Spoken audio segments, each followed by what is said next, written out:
take a ride? From the high desert and the great American Southwest, exclusively on Sirius XM Radio, this is Dark Matter with your host, Art Bell. Now, here's Art. Here I am. This is extraterrestrial radio, and it's open lines tonight. You know what that means. It's going to be trouble, I'm sure. Anyway, who cares? It'll be fun. Listen, we found our own number 9. Well, it's not number 9. Somebody sent me a picture. I hope he got credit of this artifact on the moon with a big red arrow pointed to it. On the moon, on Mars. And I thought, yeah, that's no number 9, but could be a 6 or a 7. Number 6 or 7. Anyway, it's at artbell.com if you want to go take a look. It is pretty weird. I mean, there is a lot of weird stuff on Mars that you just can't account for unless you say, old Russian mission, something like that. All right, the ghost photographs are starting to post.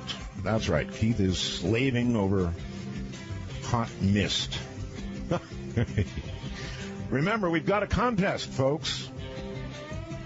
Pretty good contest, I would say, too. Sirius XM's donating a brand new radio and a 1-year subscription to Sirius XM. That's no minor matter. And it goes to the person with the best ghost photograph as judged by the audience, all of you. It's all about all of you. You will decide who gets it. I just figured out how somebody out there could... Anyway. Good luck. If you've got a good ghost photograph, I mean, we're looking for the best. So send the best. Send it to webmaster@artbell.com. That's where the ghost photographs go. Thousands of them, I hope. Not really, for Keith's sake. Send it to webmaster@artbell.com. And for ghost stories, we're going to have Spooky Matter on Halloween night. And if you have a good ghost story, and when I say good ghost story, I mean I want to be scared. Okay? So that takes a good story. But I have been scared. Several years we did this, and it scared me. So anyway, send me a little, kind of encapsulated version, if you would please, of your ghost story in email. And include, if you would please, your a phone number. And then Spooky Matter Night, we very well may call you. All right. Now, open lines, here it is. Well, coming up. I'll define it in just a moment. Let me get the rest of this in. I've got a couple of emails that have me concerned. This comes from Earl up in Montana. Art, I was driving through South Dakota yesterday on I-90 between Wall, Drug, and Rapid City when I started seeing dead cows and horses all over the north side of the interstate. I was driving west toward home. There were dead cattle lined up head to tail along the fence of the interstate like they were walking and all of a sudden just dropped dead. It was kind of like something from a disaster movie. I've been driving truck over 30 years, and I've never seen a sight like it. They were also lying in groups dead, an amazing sight. Whew. I don't know, Earl. First, I've heard of it. I know there was rough weather up there. Whether that had something to do with it or not, I don't know, but you're right. It's like scene out of a movie. That's freaky. The nation's economy is on the line. President Obama and congressional leaders grouped inconclusively. It looked like it said groped. Anyway, the Republicans' leader came out of the White House and, along with the other Republicans, took a side entrance out the White House and went back to Congress.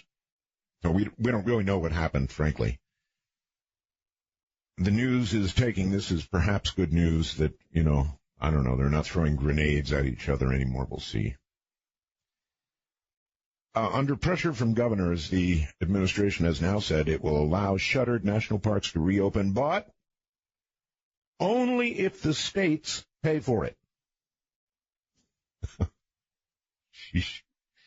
Oh, what a day we live in, huh? And then there's this, and I consider this to be a legitimate person who has emailed me. I checked out the name. That's why I consider it legitimate. Art, please don't give my name, but I work for the FDIC. They floated a number of 20 banks failing per weekend if we go into default. I'd love to keep giving inside info if you want, Art. But when I heard they expected 20 failures per weekend, and possibly one of the too big to fail banks to fail, I almost felt like making a run myself. And there's more, and I won't include it now. I'm opening a channel of communication with this person. But it's really scary, is the word. Scary. They can't be crazy enough to let that happen. This is from the Anomalist. And by the way, that's theanomalist.com if you want to go and read more. Robert Hastings shares some of his impressive research regarding the link between nuclear bases and UFO interference, something I should have asked about last night. You know what? Darn it. With a collection of interviews with launch officers, and there are launch officers who have witnessed firsthand UFO encounters, indicating a disturbing level of interest in our nuclear power and weaponry. That's a partial read. You can read the rest of it. All right, so here's the deal. Open lines defined. Open lines means open, unscreened lines. That's what I'm about to open up to. There'll be nobody screening you, not that they normally do anyway. When we have a guest here, we screen for now your name, because that way I can call your name and you know it's you. And the fact that you have a legitimate question for the guest, and that's it. So they're not really screened. It's just more of a setup. Now it's unscreened. And by that, here's what I mean. When you call, it will ring about 20 times. If I don't pick up during that 20 times, you're going to have to pick it up and try again. We have many, many, many lines. So if you're ringing, you've got a shot. Now, what I'm looking for tonight is anything. Anything goes. I don't care. If you're a time traveler, by all means, I want you to call in. Sounds crazy, right, time travelers? Not so crazy, actually. If there are time travelers, the big question is, then where are they? And the answer to that question could well be, well, they're here, and, you know, they're not about to walk into the New York Times and throw down proof that they're a time traveler. Just doesn't work that way. You'd be in big trouble. Big, big trouble. Probably never make it out alive. So I understand that they could be in our timeline and not exactly really vocal about it. I wouldn't be. God, I'd love it to be true. That there really would be time travelers. That time travel really would eventually be possible. Or, if you think you're the Antichrist, I certainly want to hear from you. Vampire zombies, or just plain old peoples, humans. Whatever's on your mind is fair game. The numbers are simple. I love our number. It is so simple, 855-REAL-UFO. Now, set your mind at rest. It is a free call. We pay. 855-REAL-UFO. Or if you need the conversion number, it's 855-732-5836. Whatever, it's a really, really cool number. Okay. We're going to break for a moment here, and we'll be right back. From the high desert, the great American Southwest, this is Dark Matter.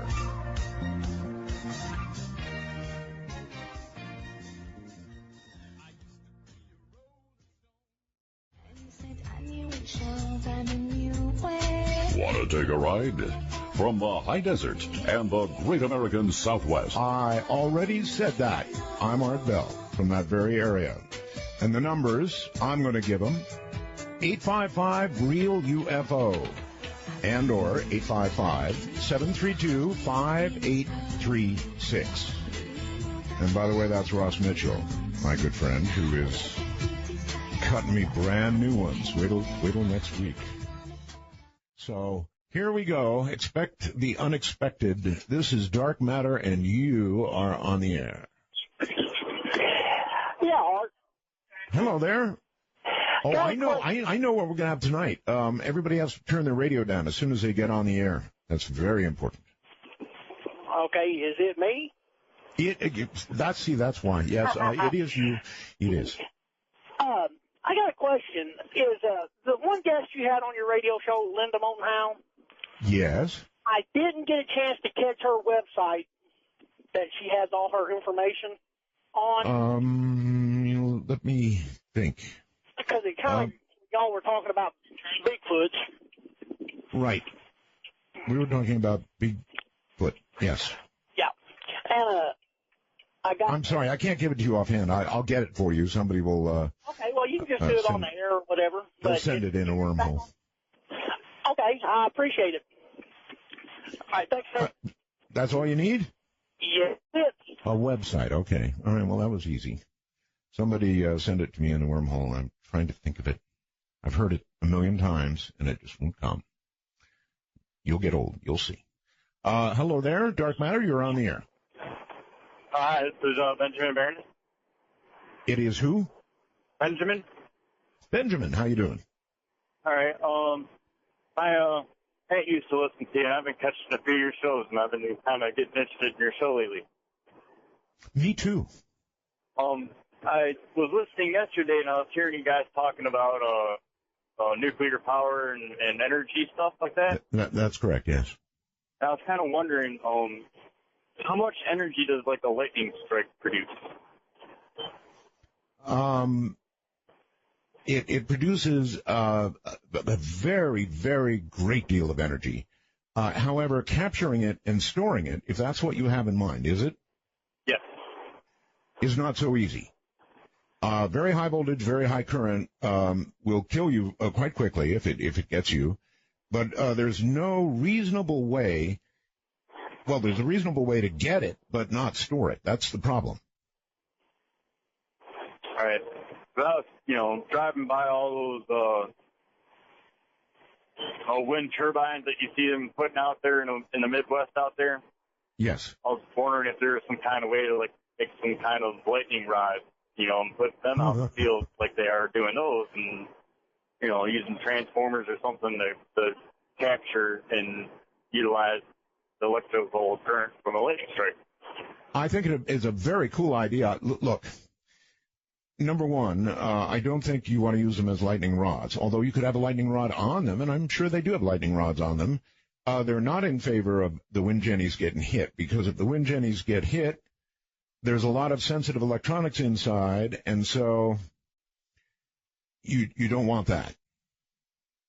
By the way, let me stop and tell you a story. I'm sure you've all mostly heard the story of my very large antenna, right? I've got 5 acres here, and I have a large double loop that circles is the wrong way to put it, but encompasses 5 acres. It's a loop antenna. I mean, it's really, really, this baby is big. There's no question about it, on a total of 13 towers. Now, this antenna does something pretty weird, and I'm going to outline it right now because I know it'll be a source of some discussion. This antenna has some strange properties, or maybe not strange. Maybe it's normal, but it has a very great deal of voltage on it.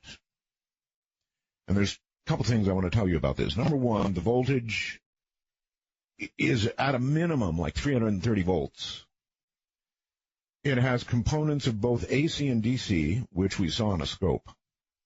We haven't had any real pros out here to test it. I've done about as much testing as I can do. Our local electric company was going to come out here and inspect it, test it, but they never did. It's really got enough voltage and current to knock you on your butt. Here's 2 other facts about it. Well, 3 other facts. Number one, That voltage is present on a clear, blue sky, no wind day. I mean no wind, dead still. I've got a sort of a Frankenstein switch out there that I can throw to ground, and I do, fast.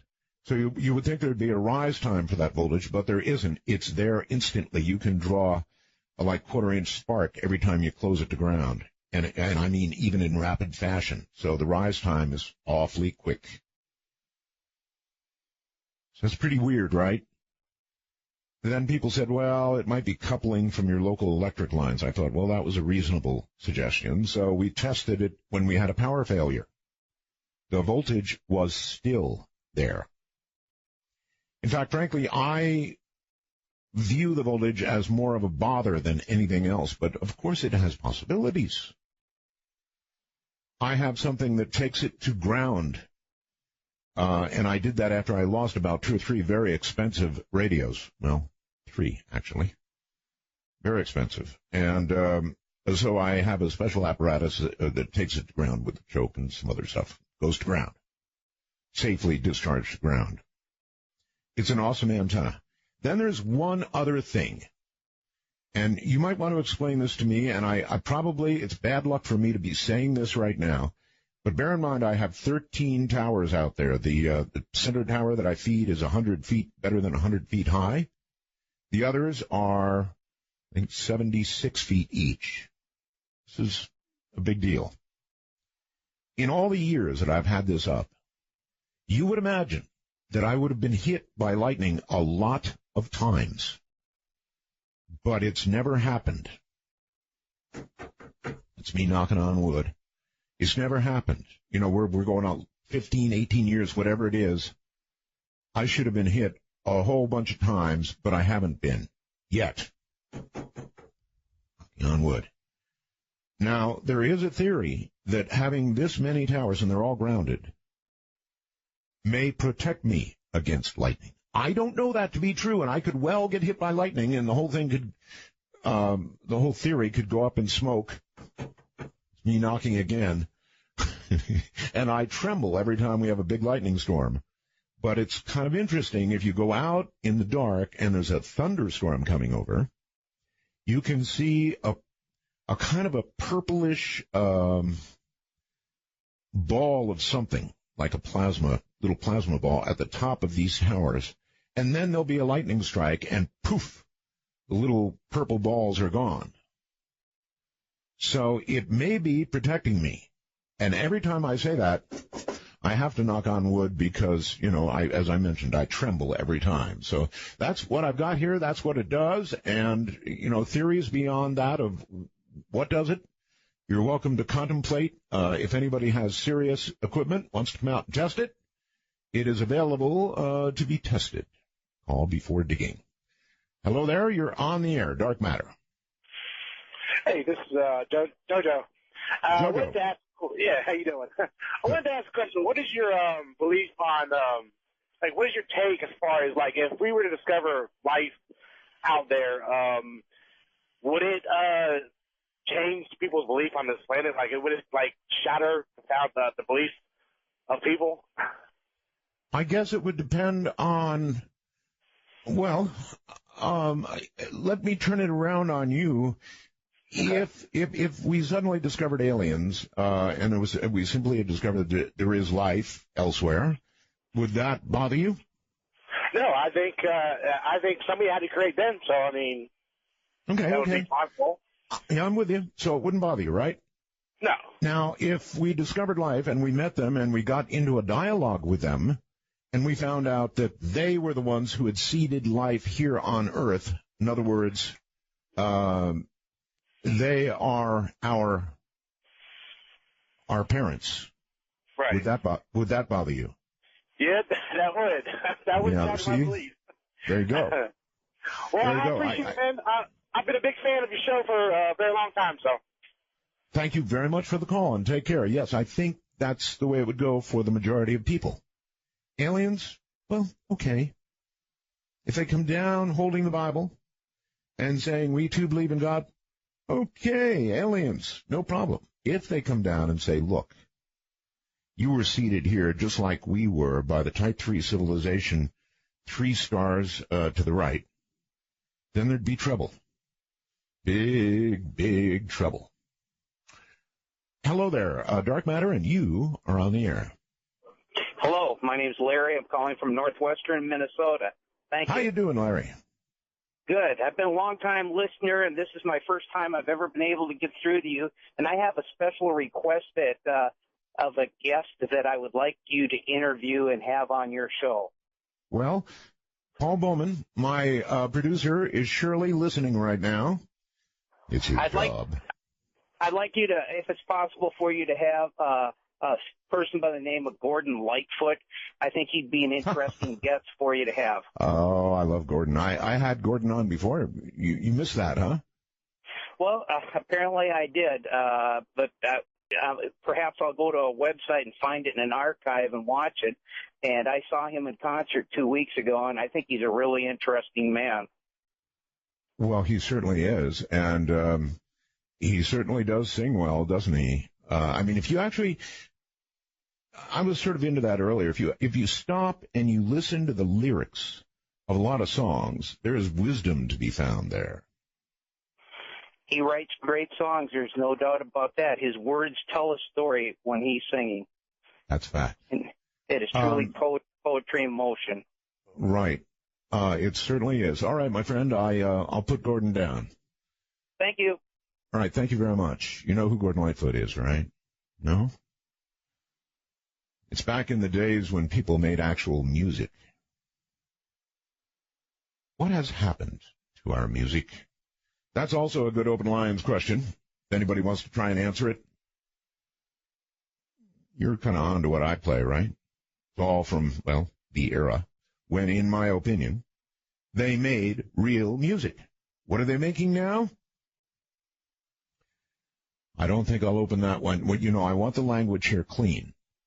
Hello there, Dark Matter, and you're on the air. Yeah, my name's Ryan, and I'm calling from the Pacific Northwest. Hey, Ryan.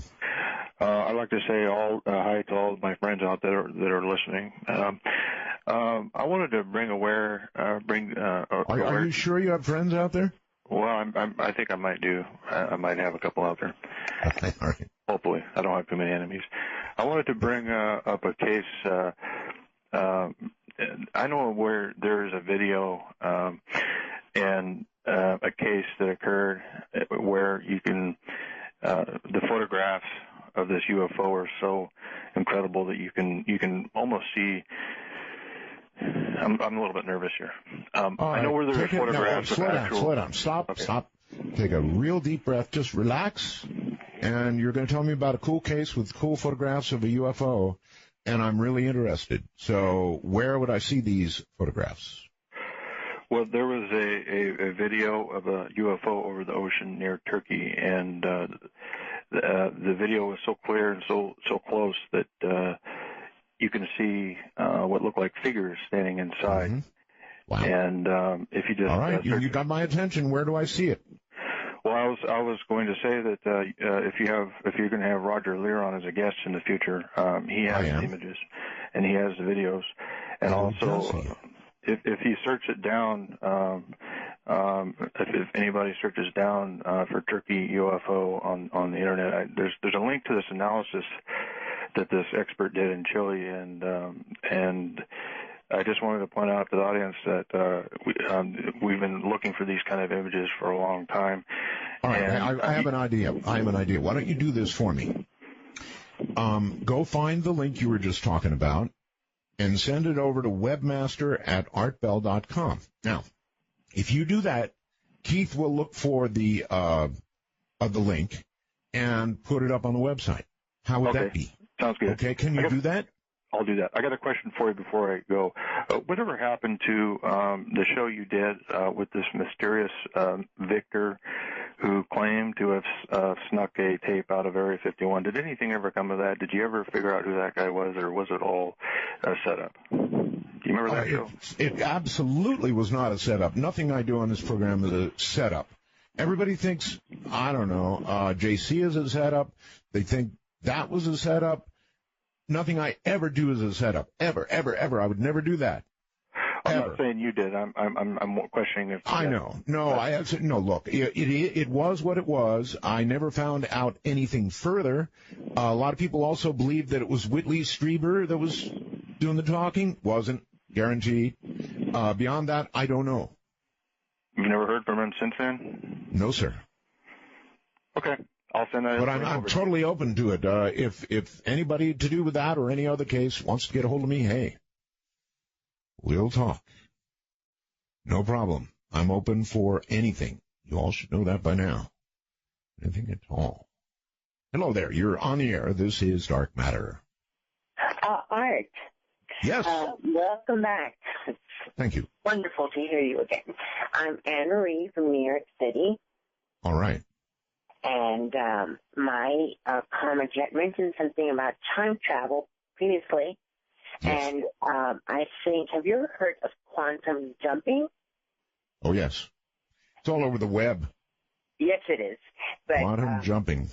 I'm wondering, since you had mentioned your taste in music, which I can relate to because we're of the same generation, that perhaps as music evolves, we're actually doing the process of quantum jumping because we find ourselves in a very peculiar sounding kind of music these days, and to try to figure it out is beyond me. But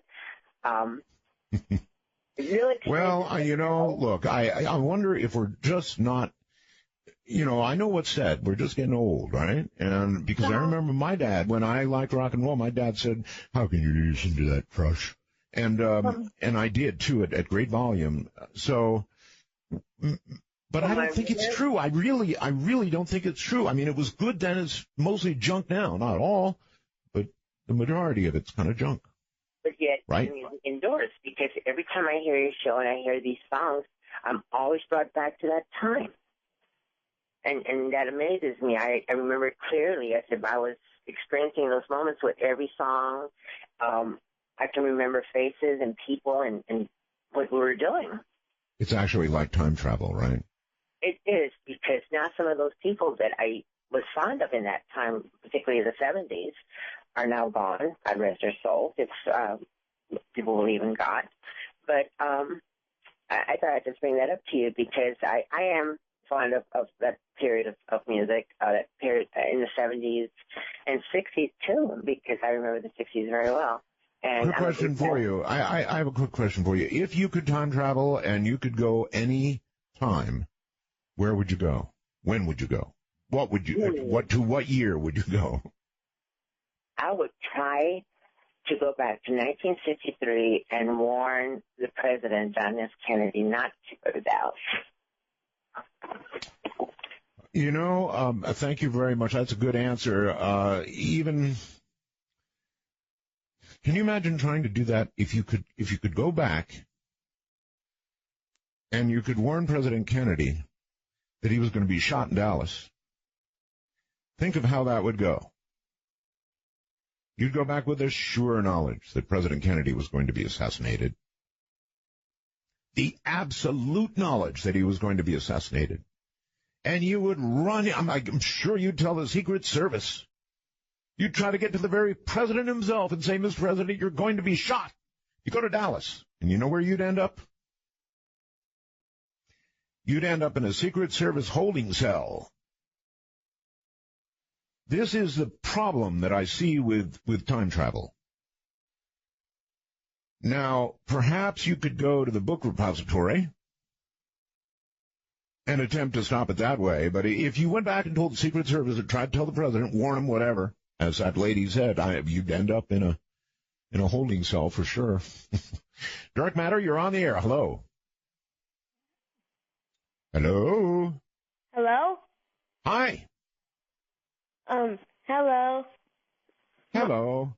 My name is Gus from... Gus, how old are you? 9. 9. All right. Well, welcome to the program. Okay. I was wondering, do you know whatever happened to Dallas Thompson? No, I don't. I'm not familiar with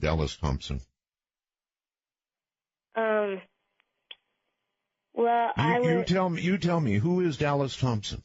Well, my friend John, he gave my dad a CD from one of your interviews with someone named Dallas Thompson, and he was trying to, like, fly a helicopter to the center of the earth. Really? Dallas Thompson flying a helicopter to the middle of the earth. And he said there was a hole in the... Well, I remember somebody who talked about a hole in the earth. Yeah. I don't remember the flying the helicopter to the center of the earth part, though. Okay. I'll see what I can find out for you, buddy. Okay. All right? Thank you very much. You. Right, bye-bye. See, you see? This is why we keep the language clean here. Quick demo on why. Dallas Thompson. Dallas Thompson. That name really isn't ringing a bell. The hole in the earth, actually way up north, is vaguely familiar. Flying a helicopter into it, not. Dark Matter, you're on the air. Hello. Hey, how you doing? Very well, sir. Hey, thanks for taking my call. I've got a couple things to run by you, but I don't know if you have time for both of them. But my name's Scott. I'm calling out of Las Vegas. Okay, Scott. Did you ever hear that? Do you know who Dallas Thompson is? No, it doesn't ring a bell. Okay. All right, go ahead. Yeah. Have you ever heard that a lot of people, I've been wanting to share this, especially with somebody like you. I think your audience would be interested in this. It's prophecy to some degree. Did you ever hear that the year 2000 people really, there's a lot of people that believe that the year 2000 wasn't the year 2000. I've heard that, yes.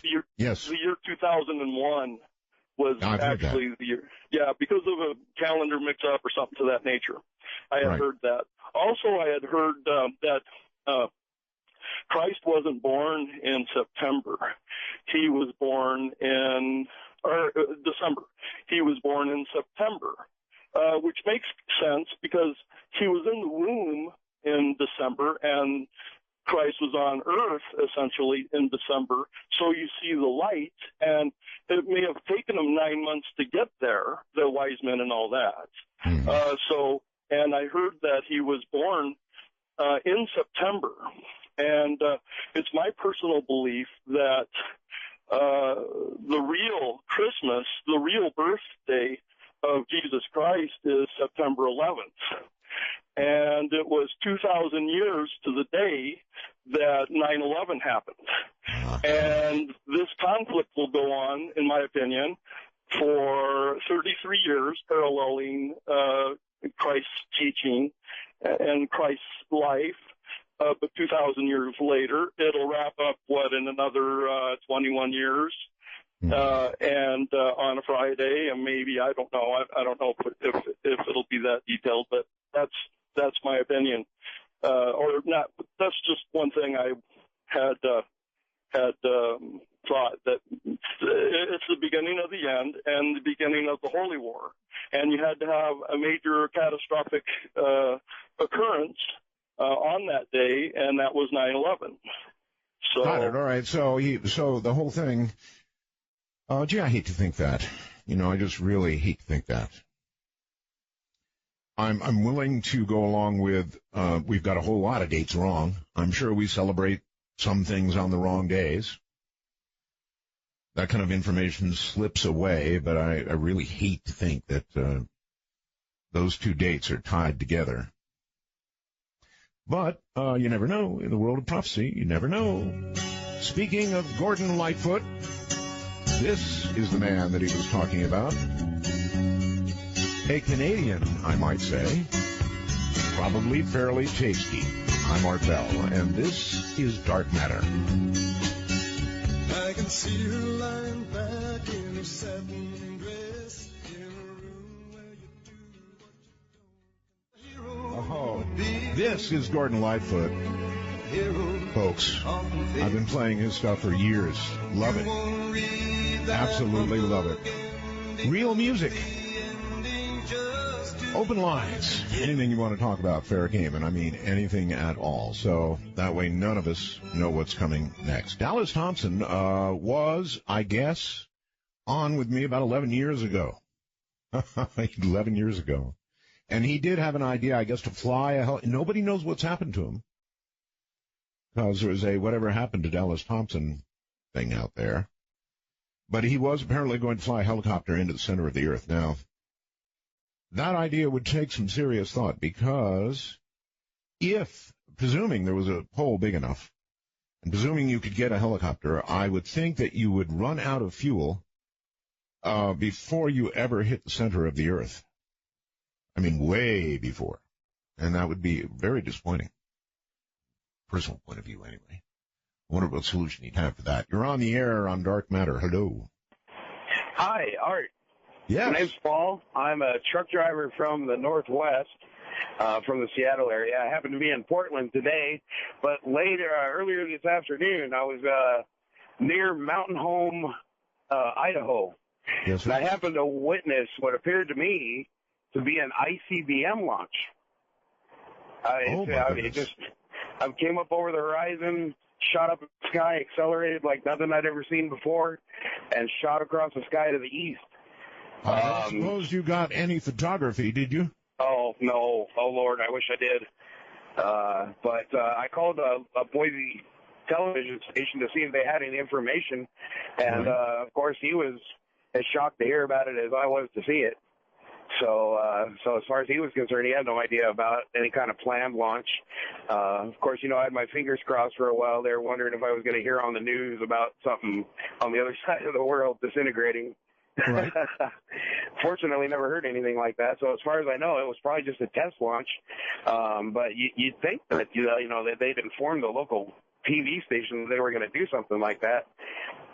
I must say, that's always been one of my biggest fears. Some of the old Armageddon-type movies where you suddenly see all these ICBMs beginning to launch in the Midwest.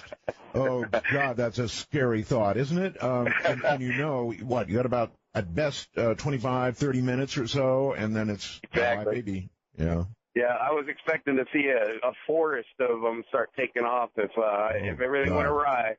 That is a whole bunch of those contrails. Really, really scary. Thank you very much. We'll look for any confirmation of what you saw. It could have been, who knows what it was, but yes. Those movies where you expect to see them just sprouting out of the earth suddenly. And you know that in, 20, 30 minutes, it's all over.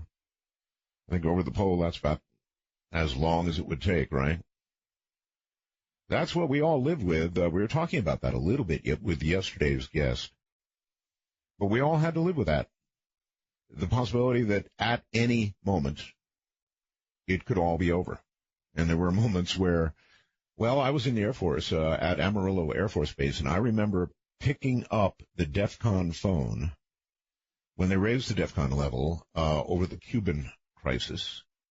I was a young airman, and I picked up there was a DEFCON phone at every facility, and I picked it up, and I think all the blood drained out of my face. It was pretty freaky. Hi there, Dark Matter, you're on the air. Yes. Turn your radio off, please. I just did. Hello? Yeah, I just did. Okay, you're on a speakerphone or something. I can't understand what you're saying. Oh, no. Okay. Oh, yes, no speakerphones. All right, hold on a minute. I'm hanging. Cell phones we have to live with these days, but speakerphones on cell phones, oh, no. Yeah. Can you hear me now, though? Oh, that's so much better, yes. Okay, all right. Well, this will do. All right. Well, first of all, I just want to say that I've been listening to you off and on for years. 4 years old. I even remember listening to you when I was in high school, late at night, trying to find you on the AM dial, going back and forth. One station would finally go out, and I'd have to find you on another station. And I'd listen to half of you part of the time, and then when that was over, I'd have to find another station, this part that I missed earlier. The good old days. Bad old days, actually. Yeah, they really were. Just a couple of things. Would like to hear something on the shroud sometime. I've heard something here, a few months ago. Shroud of Turin? That they've got some new stuff about it. I don't know anything about it, but just something that I remember picking up on the radio that they've got some new stuff, and I'd like to kind of hear something about that. I believe the provenance of that is still in question, right? They're not sure. And seems to indicate that it might not be at all. So see, there you, it'd just be kind of interesting. And I'd also like to hear some stuff about what the Catholics have been saying about the aliens and their all their work that they've done with astronomy. Okay, the Catholics have been very open, actually. A lot of cardinals have had things to say, bishops, about the possibility of aliens. I must say, if I could time travel, I would surely, my visit would be, I guess, to the birth of Christ. I would, I'm not a particularly, as you all know, religious guy. I'm just not. But given a choice of places to go, that's where I'd go. I would want to see it with my own eyes, wouldn't you? The whole thing. Follow it for as long as I could. Right on through the early years and as I became a carpenter and see it for myself. Witness some of the miracles. Wouldn't that be something? Dark Matter, you're on the air. Hello. Yes, Art. Mini Roswells, Tetra Roswells, and 51s from Belgab. I have a couple of spooky stories for you. All right. When I was a kid, about 13 or 14, me and a couple friends were in our living room watching a couple of scary movies, and there's a big lightning storm outside, and a big crash happened outside, and in come this big flowing ball that came through the front room window, across our heads, and dissipated on the back wall. Ball lightning? Might be. It was pretty freaky. I take it nobody jumped up and tried to grab it. No, we were too in awe of it to do it. Good choice. Yes. And also, when I was a kid, about one, we lived in a house over on the south side of town. And 1 year old? Yes, 1 year old. You remember when you were one? I don't remember, but I was told by my parents. I see. Okay. Yeah. So the gas on the stove would turn on at random times during the evening, and the toilets would flush at random times, and nobody was in the bathroom. And there was a room upstairs that it can be cold as hell outside, and it'd be warm, like 90 degrees. And when it was warm outside, it would be cold as heck in that room. Well, that's pretty weird. Yeah. I'm afraid that if, my gas was coming on by itself, I'd be thinking somebody was trying to do me in. Yeah, that'd be a pretty good assumption. But my dad and my mom went to Illinois to get some holy water for my very Catholic great-grandmother. Oh, really? Yes, and they brought it back to the house. And my grandma on my mom's side took the holy water upstairs and sprinkled it on the door frame and said, if there's any evil spirits in this house, get out. Did it sizzle? And the door frame shook. It would have been so cool to see that. Thank you very much, on video or something. Usually it's a person in the throes of being occupied by an evil entity of some sort, and it's usually sort of tossed by the priest, right? When it touches somebody with the devil in there. You're on the air. This is Dark Matter. Hello. Hello. No, you're not. They got shy and we just missed them is what happened. Hello, you're on the air. Dark Matter. Hi, Art. Many Roswells to you. Thank you. My question is there any update or any word about Mel's Hole? No, none whatsoever. I've got word out, and we're checking, and we're sort of checking all the way to Australia, because if he's around, that's where he's going to be. So I can't give you any updates. Okay. Another question. Have you or would you ever interview Travis Walton? And what do you think about his story?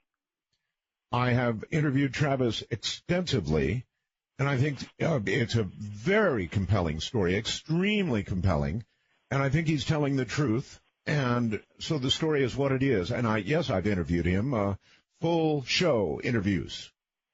Oh, that'd be great. I'll have to look that up. And one more thing. Are you familiar with the psychic Sylvia Brown? Of course, yes. Would you ever interview her? I might. I'm not really big on psychics. Okay. It's so subjective. I would like to believe in psychics. I've known a couple that were pretty darn good, but I don't know. For the most part, it's subjective, and I sort of stay away from it. Understood. Okay. All right. Okay. Yeah, I appreciate everything you're doing, Art. Thank you. Okay. Thank you, my friend, and take care. I guess that said it the way I want to say it. It is sort of subjective. Anybody can sort of say they're a psychic. And separating the wheat from the chaff is really a job when it comes to that. You're on the air with Dark Matter and Art Bell. Hi. Hello? I guess I didn't push the button. What a dummy. Now you're on the air. I can tell because you have your radio on. Hello. Just turned it off. Sorry, Art. Good evening. That's quite all right. Everybody's going to have their radio on, I know. That's okay. I'm just calling about there was caves in the Midwest that you reported on years ago that they found Egyptian artifacts. Whatever become of that? I don't know. People are going to ask me these questions, and I'm sorry I can't say, well, they're in a museum now, and you can see them. I don't know. It's not a good, satisfying answer, but it's the only one I have. Okay, Art. Thank you, sir. You're very welcome, and take care. There's going to be a lot of that. And a lot of times I'm going to say, I don't know, because I don't know. But yes, there were caves in the Midwest that people were exploring, and they were finding fascinating things in them. But beyond that, no. Dark Matter, and you're on the air. Hello. Hi, Art. Infinite Roswells and 51s to you from the Vaguely Lovable at Belgab. Vaguely Lovable, yes. Hi, I'm Andy from Melbourne, Australia. And wait a minute, Andy. You're calling from Australia? I certainly am. Melbourne. Wow, welcome. Thank you. I've been a long-time fan, but I've already said that in my Roswells. How's Australia? Oh, Australia is beautiful. I love it here. I would imagine so. I've never been to Australia. And I've been to most of the world, but I've never. And I really, really want to come to Australia. Well, you're always welcome, and there's always a spare bedroom on my place. Wonderful, thank you. What I was calling about is I've got two questions. One's a follow-up for the first question. I just want to know who owns the back catalogue of all your old shows, and I'm pretty sure I know the answer to that. It's Premier Radio. Yeah. And is there any chance that you would be able to get that back in any way? Whatsoever. No way. In fact, they won't even stop playing my Saturday show. If they keep playing my Saturday show, I'm gonna send them email until they tag it with, for modern, up-to-date material, please tune to Sirius XM 109 after the Saturday show, I would actually love it if you had a 24/7 Art Bell channel on Sirius where you played your live shows, a mix of the old shows. I think it would be great. One never knows, and if I'm here long enough, we'll have lots of new old shows. Definitely. Well, I'm loving it. I'm loving the new show. I love your old shows. Thank you very much for coming back. Well, thank you very much for calling, and take care down there. Thank you very much. Tasty Australian. It's really cool. We have listeners all over the world. The odds of your getting through, unless we had some special number to call, You know, I'll check during a break. I wonder if we have some special number where, for example, I could have people outside the country call, or time travelers. If I want time travelers, I would like to have a special line because there are zillions of you out there. So, Okay. Dark Matter, you're on the air. Hi. Hi, Art. Todd here, phoning from Canada. Hi, Todd. I just want to say the other night that you had on a guest that was talking about little blue guys and they were bringing people back from the spirits and stuff like that. They're saying everybody. Whitley Strieber, yes. Yeah. Well, that got me thinking back to when I was younger. A friend of mine, he died, and the day that we buried him, that night, he came to me in my sleep and he says, same thing, I'm fine, everything is good, don't worry about me. And, well, all right, you've got to wonder. I certainly wonder, and that is, you know, I kind of understand. In your sleep he came to you, but you've got to wonder, is it your mind, or did he really come to you? I mean, you're going to miss him, you're going to be grieving, and your mind is going to want to do something about that grief. So somebody could make a case that that's why you had the dream, or you could make the case that, in fact, he did come to you in your dreams and said that. What do you think? Yes, you probably have, both points are very good. But as soon as I heard him talking that night, that came back to me right away, and I'm going, oh my, that sounds so familiar. Sure. I've got a quick question for you. Yes. When you hear the phrase tasty Canadian, do you pound the table and get upset? No. Okay. No. What do you mean by that? Well, actually, it goes back a long, long way to, we were joking about a war between Canada and the U.S. We were joking about aliens, and, you know, we got to talking about who would be tasty, and I don't know, tasty Canadian came up somehow or another, and, you know, I was wondering if it was horribly offensive to you, or, I mean, it's a sort of a lovable term. No, sure. You know, as Canadians, we're pretty peaceful people, so. I do, and you are, sir. Thank you very much. Yes, very, very easygoing people. Almost sometimes too easygoing. Interviewing Canadians is always interesting because they're sort of, I'm not sure what the right word for it is, but very matter of fact and very interesting people. Tasty. Hello there, Dark Matter. You're on the air. Hey, how we doing?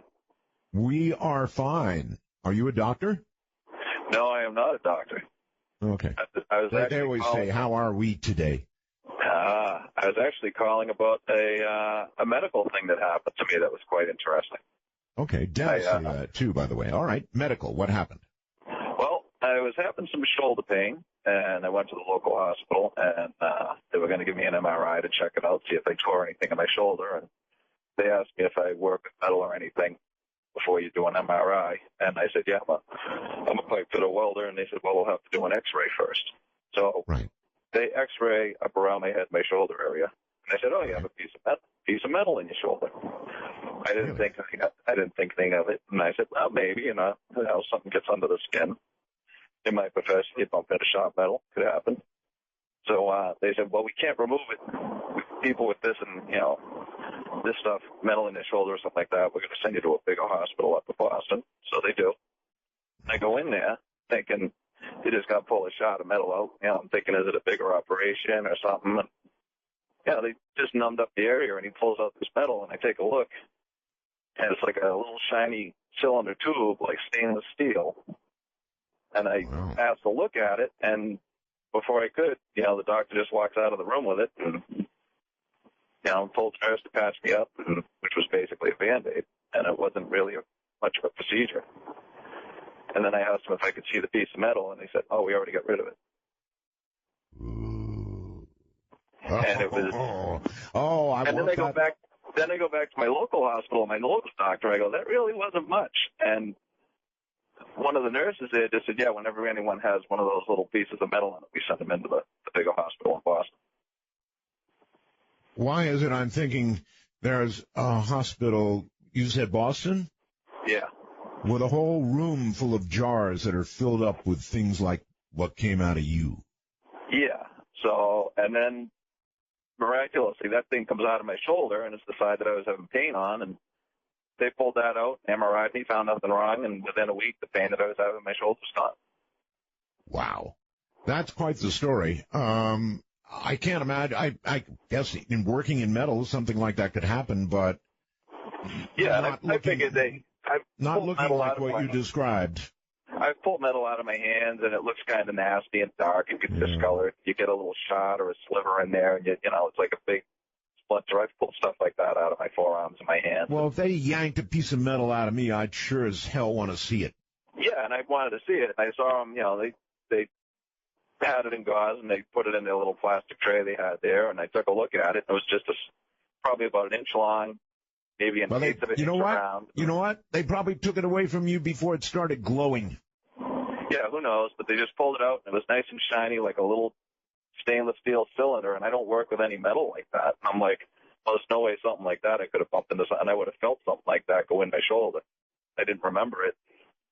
You know, I'm like, that's not anything I've ever worked with. That's wild. That's a wild story, they just threw it in the dish and walked away with it. And I said, hey, can I see that piece of metal? And they were like, oh, we already got rid of it. All right. Thank you very much. No way. No way I'd so want to see it. In fact, not only would I want to see it, I'd want to keep it. I'd want it in my own little jar. Thinking the worst, I think of a room there in Boston full of little jars, full of little things like you just gave up. You're on the air, Dark Matter. Hi. All right, I have a question for you. Good. How did you get so into radio? Did you build kits? Did you take apart old radios? Did you read schematics? How did you get so hands-on with radio? All of the above.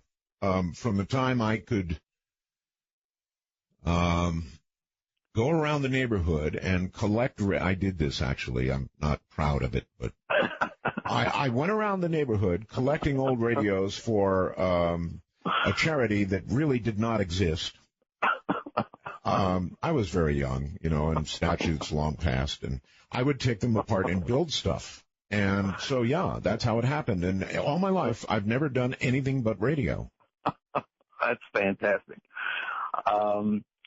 Okay, well, thanks for that. And I just wanted to say I'm a long-time listener. I heard about your return from Bell Gab. However, I think it was very gracious of George to announce your return during his own broadcast. Yes, that was so gracious. And I guess thanks for the ride, and I'm listening again. All right, take care, my friend. Thank you.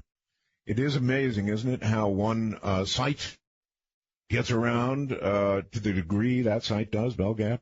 I mean, they come and go. Sites rise, you know, these chat sites, sites that talk about things like this program and programs like it, or that discuss similar things would be a better way to phrase it.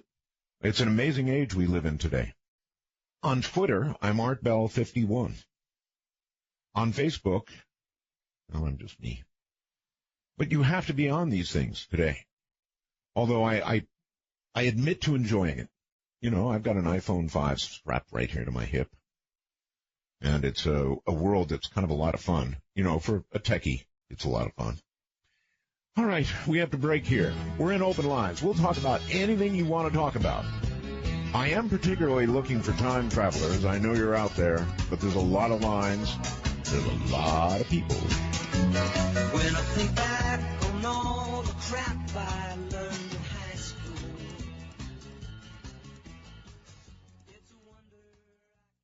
anything goes. Open lines, unscreened open lines, whatever you got, I'm ready for you. It would be a lot of fun, and the caller is right. We need a special line for time travelers. There's just so many lines, and they're all locked up. And so what can I say, folks? I made a request during the break for a special line, and we do have a couple, frankly, but we can't give them out because they'd be abused, and we need them for, well, guests, things like that.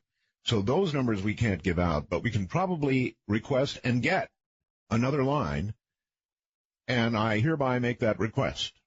So far, SiriusXM has virtually done everything I've asked for. Now I'm asking for a special line so that in the future, if we want time travelers only, if we want overseas callers only, we'll get it. And we can do that by having a special line for nothing else but that. So tonight's show proves that that we need that, and I think that should be enough. What do you think? Here we go. Dark Matter, you're on the air. Hi. Hey, Art. Hello. Yes. Hey. Hey, Roswell's, man. Thank you. Yes, actually, I just went through Roswell about an hour and a half ago. I'm a truck driver. All I just right. want to I just want to make a point that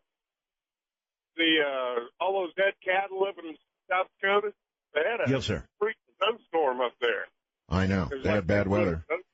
Yeah. I know, but you would think, though, wouldn't you think that, cattle are used to weathering storms, right?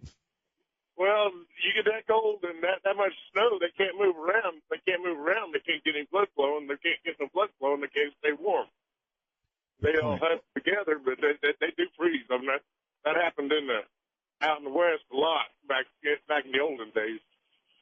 The reason I called tonight, I'm one of them lucky people. I have seen a Bigfoot, a Sasquatch. Where? I was in New Mexico, going between Santa Rosa and Las Vegas. I was headed up the hill, and I come up over this hill. I'm a truck driver, and I come up over this hill, and I've got real good bright lights on my truck. But I saw that there's a white house on one side and a white barn on the other side, and both of them have these outdoor lights. And I saw a shadow coming across the house there. So I thought, man, that's headed right for the road, So the hair on the back of my head standing up right now, it still freaks me out. But I saw the shadow coming across this house, and it got my attention because it was headed for the road. And sure enough, that dude walked right across the road right in front of me. He's probably 100 yards in front of me when he walked across. All right, describe the dude. Well, he was a big, tall guy. I don't know how tall. About 8 foot, I guess. And there wasn't really a whole lot I could see. It was about 3 o'clock in the morning. And was the dude covered with hair? Yeah, it was real dark hair. You couldn't really see a lot. The light didn't penetrate enough to see anything. I mean, you could see the guy walking across the road. A lot of him because the light just didn't reflect off of him, Okay, we're beginning to lose. I'm sorry, we're beginning to lose you. So you got to look enough to know about 8 feet tall and hairy. I guess he's gone. It's too bad. Cellular phones. There is a movement on. I would like to say this about cellular phones. To increase bandwidth, and let me explain to you what that means. The first cell phone company that increases bandwidth and gets back to the kind of commercials where you can hear a pin drop and it really sounds good again is going to get my money. And I really mean that. The first cell phone company to come out with increased bandwidth, in other words, a good sounding phone, kind of like the old days, is going to get my money. And it's coming. I am told that there are some of the biggest cell phone companies that are now beginning to work on that very concept. Wouldn't you love to see those pin drop commercials again? Dark Matter, you're on the air. Hi. Hi. This is John, but they call me Earthquake. Okay, Earthquake. I like that name. Well, I got it because I'm a pilot, and when I was going through flight school, my instructor always told everyone that he could always tell when I was doing my takeoffs and landings because his coffee mug would shake. I don't know if that's good, but okay. Well, but anyway, I'm calling because this guy Dallas, I remember that show very well, and my horse poop meter broke that night. It was it was extremely unbelievable. You don't remember? You were really I can't believe this guy is actually the stuff is coming out of his pie hole. You know. Well, maybe it was not that memorable for me. Well, it was probably you had the most, I guess, patience that I've ever heard you have with anybody. This guy was talking about, you know, using this fan, you know, jetpack to go, you know, down into this, you know, this hollow earth thing, and he's like, he was legally blind. I believe. Listen, wasn't it at the North Pole? Yeah, and he was legally blind, and he said, "Oh, but I'll be able to see just fine when I get down in the center of the earth." And I'm like, "Oh, gee Louise!" But you don't remember that at all. I do. I remembered it. It was at the North Pole. I didn't remember the helicopter part. Well, it was like, they just actually flew the prototype about 6 months ago. It's actually a ducted fan jetpack. They call it a jetpack because it's jets of air.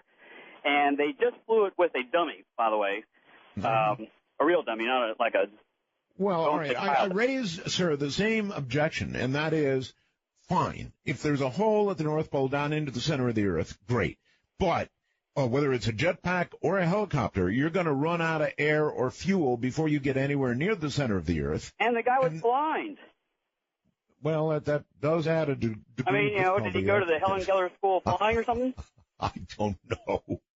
By the way, I don't know. I mean, we're a program that considers and listens to anything.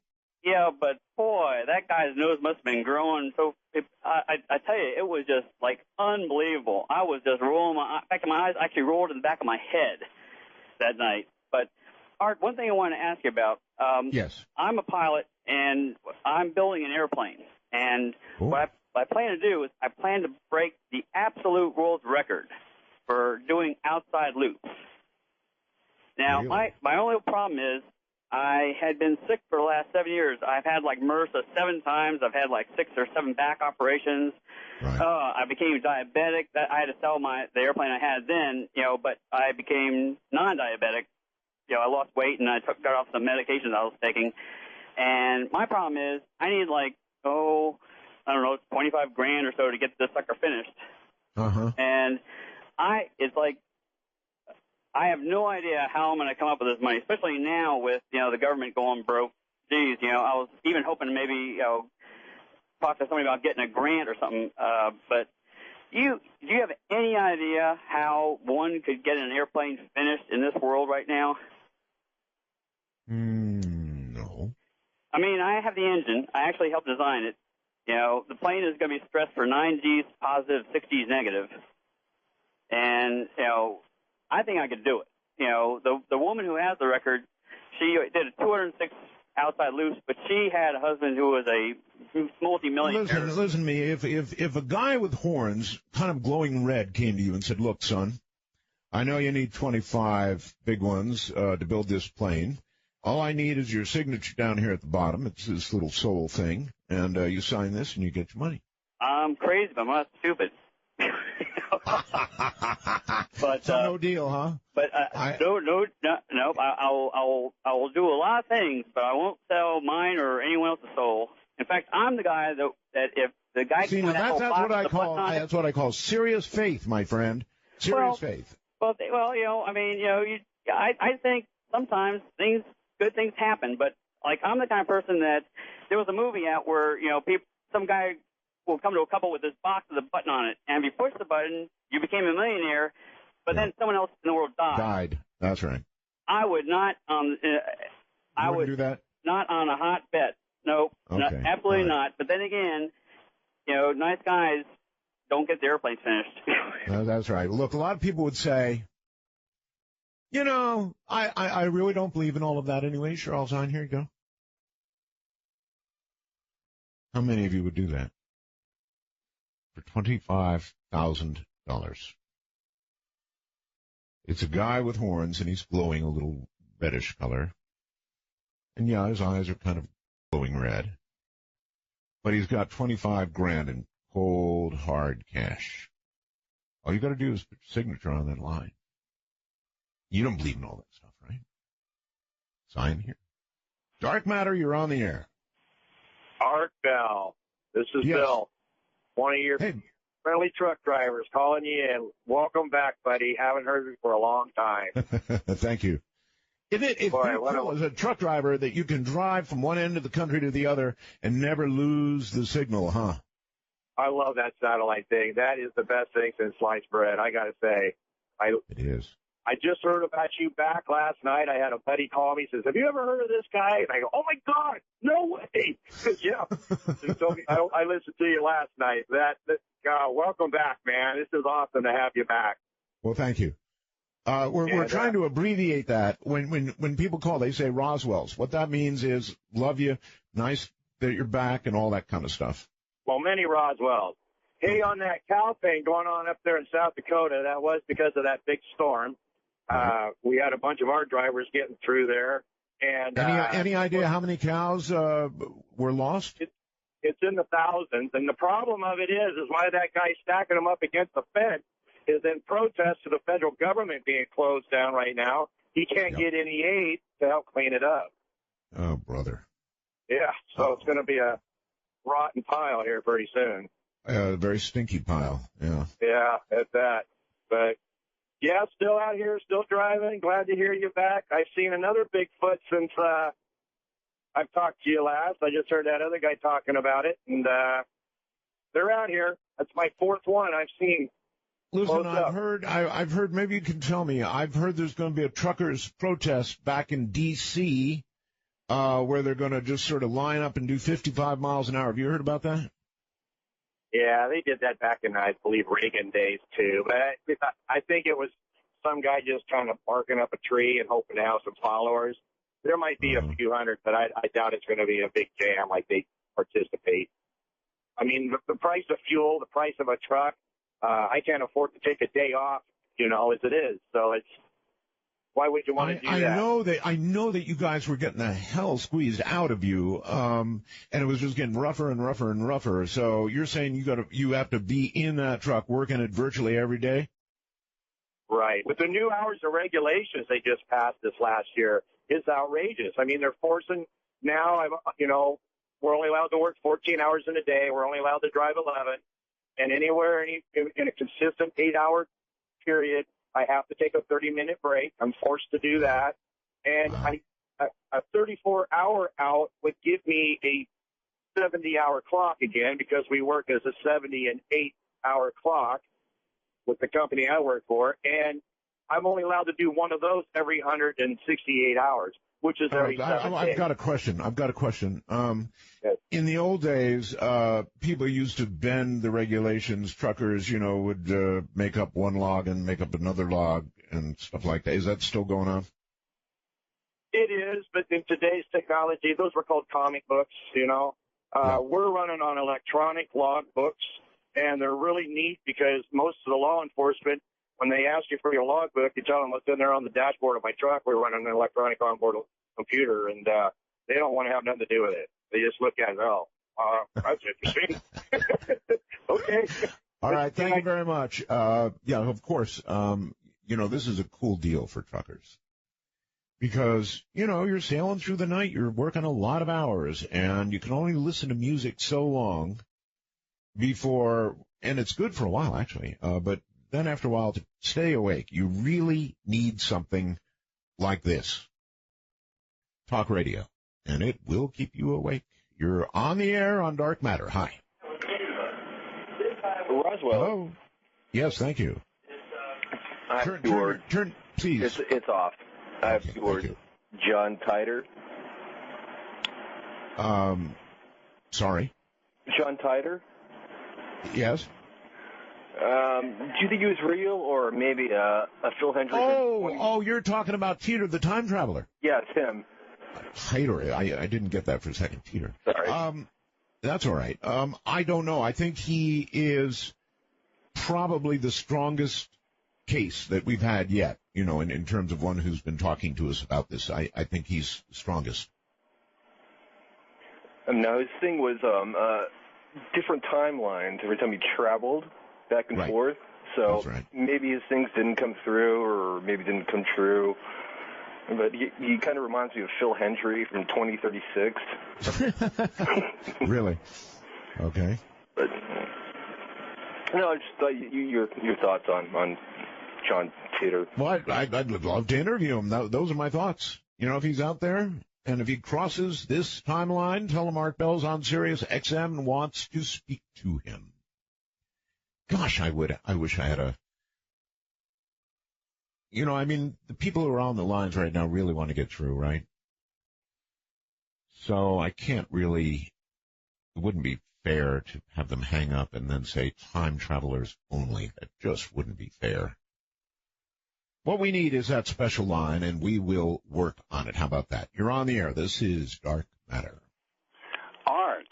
Hi. Art Bell, it's wonderful to speak with you. Thank you. Many, many Roswells, many Rendlesham Forests, even. Yeah, do you remember the magazine back in the 1980s called Omni Magazine? Of course, yes. Yes. I just want to tell you a little story about an article they had about how to control your dreams. Okay. And by the way, this is Wayne from Denver. Yes, Wayne. Nice talking with you. But this article focused on how to control your dreams, and it gave you a little step-by-step thing that you were supposed to do during the day to prove to yourself that you're awake, and then concentrate really hard when you go to sleep. And it worked, but not in the way I thought it was going to. I think I actually had an out-of-body experience. And I lifted out of my body, and I floated out of my bedroom down the hallway and floated past my father. My feet were dragging on the ceiling the whole time, and I could remember feeling the bumps of the doorways that I was going through. That's something. And I floated past my father, who at that time was sitting in his chair reading the newspaper. I floated past him, saw him, floated through the kitchen, the back rec room, and out the door, the back door. And as soon as I started to head towards the sky, I just got sucked right back in my body real quick. And I just opened my eyes. I was just like, wow, what was that? And I actually went out and looked, and my father was still sitting in that same position, reading his newspaper.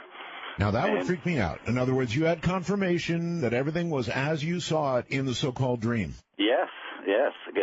It just completely freaked me out. And I immediately walked out there, and I told my father, and he didn't really, say he felt anything, but yeah, it was great. I'm sure you got a sure, son. I got a what? Sure, son. I understand. Yeah. He thought I was a little wacky. Yeah, I'm sure. But the following month, I think it was 1 month later, they had another special feature in the Omni magazine of how to have an out-of-body experience, which I thought was kind of weird. I tried to control my dream, and I had an out-of-body. And when I tried the out-of-body... No, really, you can do it. You can do it, as you not just found out, but as you found out, it is possible to leave your body. Yeah, I believe it now. And it took probably maybe 4 or 5 different days of doing this religiously during the day. Read something, go back and read it again. If it reads the same thing, you prove to yourself that you're awake. Let me ask you a question. Did it scare you? It scared me when I went out the back door and headed towards the sky. Then I felt no control. I felt like I was just going to go wherever, and I had no control of it. And normally that's what will snap you right back. That's what did it, yes. As soon as I saw the sky. That's right. It was freaky. Any sort of fright will bring you right back. It's not as though you can stop it, and it's not as though you can prevent the fear. Only with extended practice, exactly what it was saying, doing it again and again and again and again, you can begin to get good, and you can leave your body. It's a real phenomenon. I have a complaint about dreams, and I wonder if any of you share it with me. And it is this. Most dreams are okay. I don't have a problem with them. The dreams that I do have a problem with are the ones where you have to work at something. Where you're striving and really trying to get something done, accomplished, whatever it is. And you wake up and you feel as though you have just worked a 16-hour day. I mean, it was serious, whatever it was. It was serious work. And so you wake up without the feeling of being rested. You wake up tired, annoyed at having such a dream. That's the word I would use, annoyed. You're on Dark Matter. Hello. Hello. Yes, sir. Yes, Roswell CR. Yeah, I was just asking about a former guest you used to have, and if you're going to still have them. Ed Dames. Sure, I'd have Ed Dames back on. Yeah, he's pretty good. And sure he is. And you know what? You have to imagine that what he talks about, this kill shot that he talks about, everybody's, he's such baloney because it's never happened. Well, you know what? Some things just don't come true, for example, in this lifetime. In other words, what he's seeing may yet come true. It's a central tenet when he remote views. He sees it again and again and again and again. We may not be here to say, oh, check it out. Ed's right. We're dead. Yeah, once would be enough. Yeah, I just want to say welcome back to the air, and now it's Sleepless Nights again. Thank you so very much. All right. Good talking to you. Mm-hmm. Take care. Sleepless Nights. This is the time for things of this nature. Things that may have a bit of a bump in the night. And, of course, this is the month for things that really go bump in the night. You are on the air. Hello? How dare you? Oh, here we go. Here we go. I'm just kidding, Art. How do you like my really? JC impression? How do I like it? It was so good that you heard me begin to respond. Hi, this is Lou. I'm from Buffalo, driving across Ohio. I'm a truck driver. And I thought very funny, Lou. Well, I thought I'd like to share something with the audience. I don't know if it's been in the news or anything, but I have a lot of family members, like 3 of them, that work for the IRS, and they were off all of last week. And I'm pretty sure they're still off this week, but I was having dinner with them over the weekend, and they got a call from their office, and apparently they're getting back pay for all the time that they're off. But the government hasn't started back up again yet. Well, I don't know about that, but I know whoever their boss is or whatever at the IRS called them and said, don't worry, you're getting paid for all the time you're sitting here doing nothing. So I thought that might be kind of interesting. Well, it is interesting, and I'm going to have to verify that with somebody else, because what I heard was that while most of the government was shut down, the IRS would keep going as usual. So let's have a little more from people out there.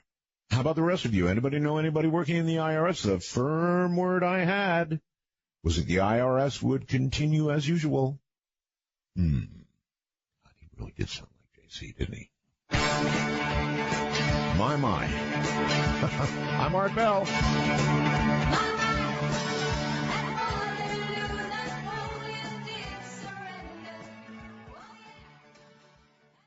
It's open lines, baby.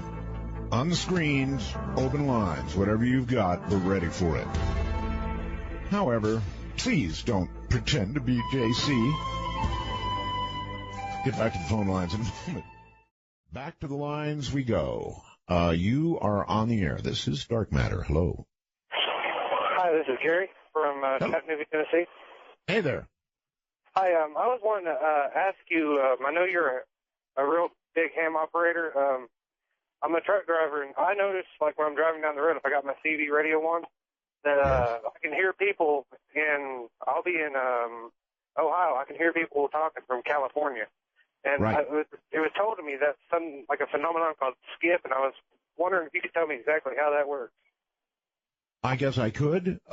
Sure. I'll turn your radio back on and listen. We are in we're in a period of time right now when we should have really good skip. Then you can shoot all the skip you want. Of course, it's not legal, but what this refers to is our ionosphere. Radio, when the conditions are right, it depends on the 11-year sun cycle. We should be having fantastic radio right now, but it's not as good as it could be and as we wish it would be. But 27 megahertz, which is where CB communications occur, when the sun is right, when it's angry enough and producing sunspots and we get flares and all the rest of it, well, that band begins to bounce instead of just going across terrain for, 20 miles at best? it suddenly begins to bounce off the ionosphere and back to Earth. So, if you were to draw a circle Earth and an ionosphere up above, and you were then to imagine your signal goes to the ionosphere and then bounces back to Earth, that's how it happens. And suddenly you're hearing people from the other side of the country or the other side of the world. And again, it's tied into our 11-year or 22-year, depending on how you want to look at it, sun cycle. We've been all hoping the sun cycle would be a little better, a little angrier, a little better for what we call propagation. But so far it's been kind of a dud. Now, there's a school of thought that says, look out. Because while it's been a dud so far, we are in the peak at the moment. And so the sun could suddenly let go, well, I don't want to say an Ed Dame style blast, but it could happen. This is Dark Matter, and you're on the air. Hi. Yes, hey, Art. This is Jason in South Carolina. Hi, Jason. Hey, I just wanted to share a personal story of my cat that passed about 6 years ago, and it relates to the whole question of is there souls in animals and pets like that. Sure. So it's just a tidbit, but it's entirely true, and just for people to digest and think about. But this cat was 20 years old. She was pure white, and I was with her when she was born, and of course there when she died. And she was deaf, completely deaf, couldn't hear anything. And it's just like with people, when a cat's deaf, they have the most unique meow that you can imagine.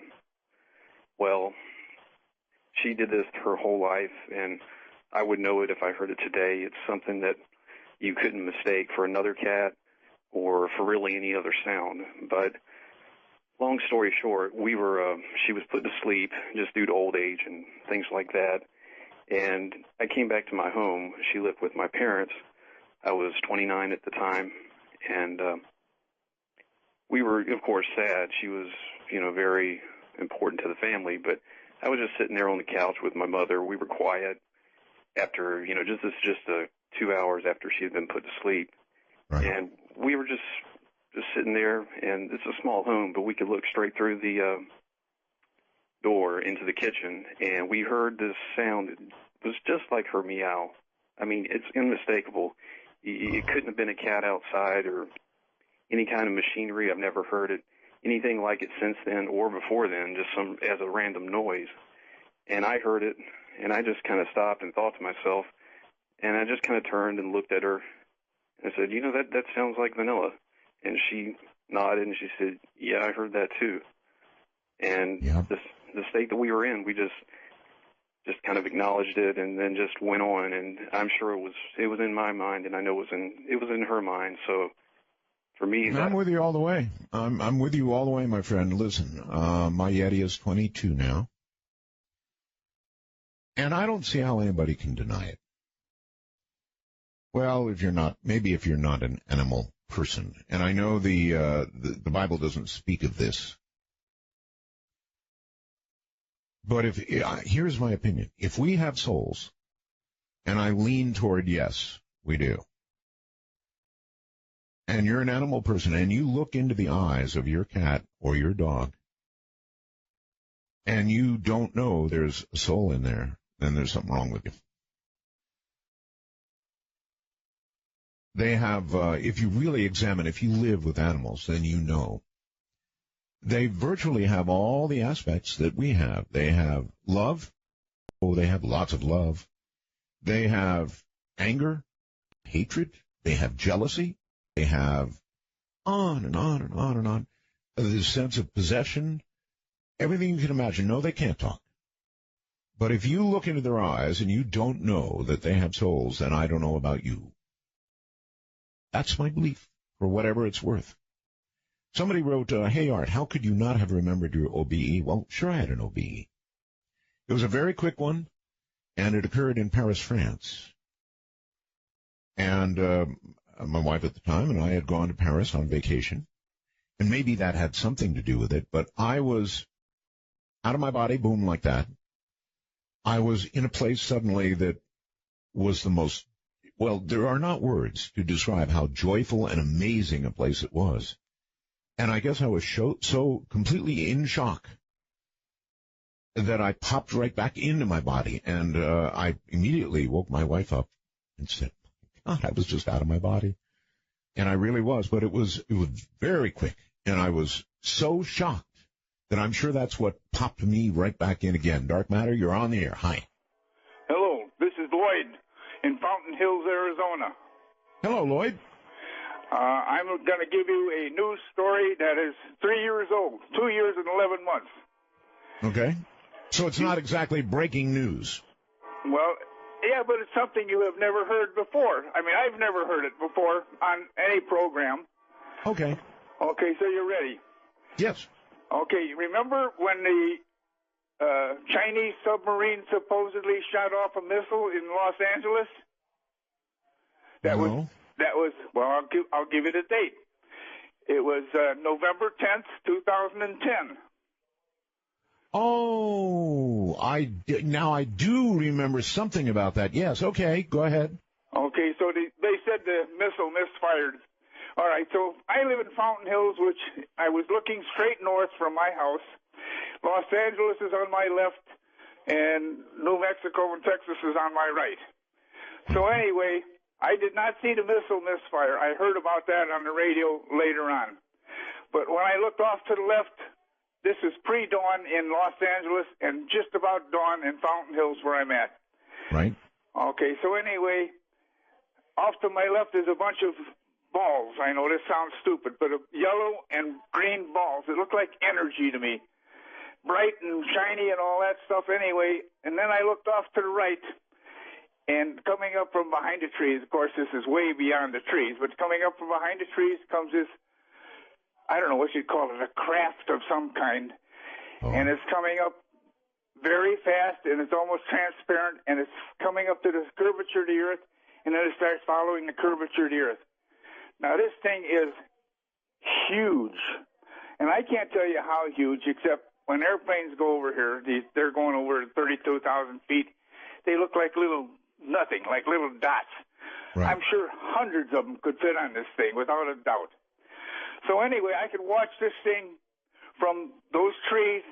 It went, followed the curvature of the earth, and it went beyond New Mexico, because I could see New Mexico, because I've seen missile misfirings from White Sands, so I can see that far. At any rate, this thing went over.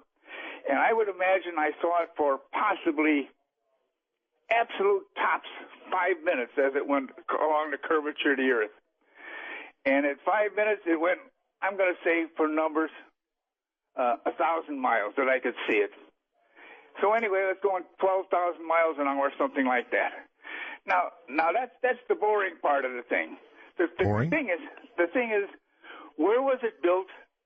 Why was it built? Did it come out of the ocean when they were giving us all this distractions with the missile misfiring and these green and yellow balls and all that? And where's it going? And where's it going to land if it does land somewhere? And that's the end of my story. And I was at 81 years old at that time. I'm not selling a book.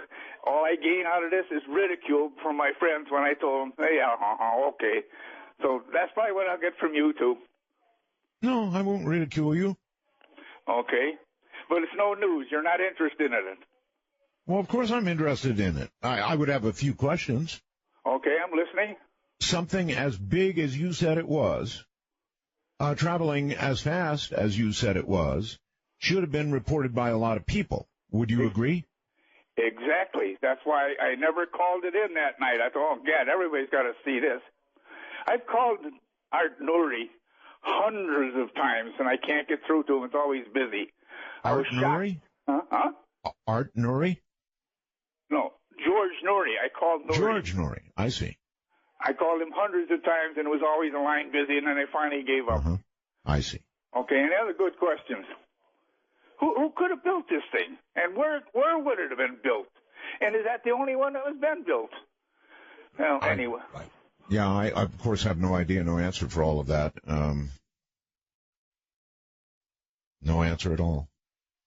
The only thing I can think of is that a lot of people should have seen it. I mean, the size that you declared it to be as compared to aircraft.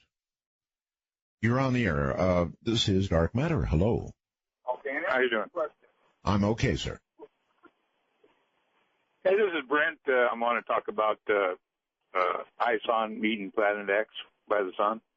ISON meeting Planet X? By the sun. By the sun. Yeah, I got about 30 pictures of Planet X.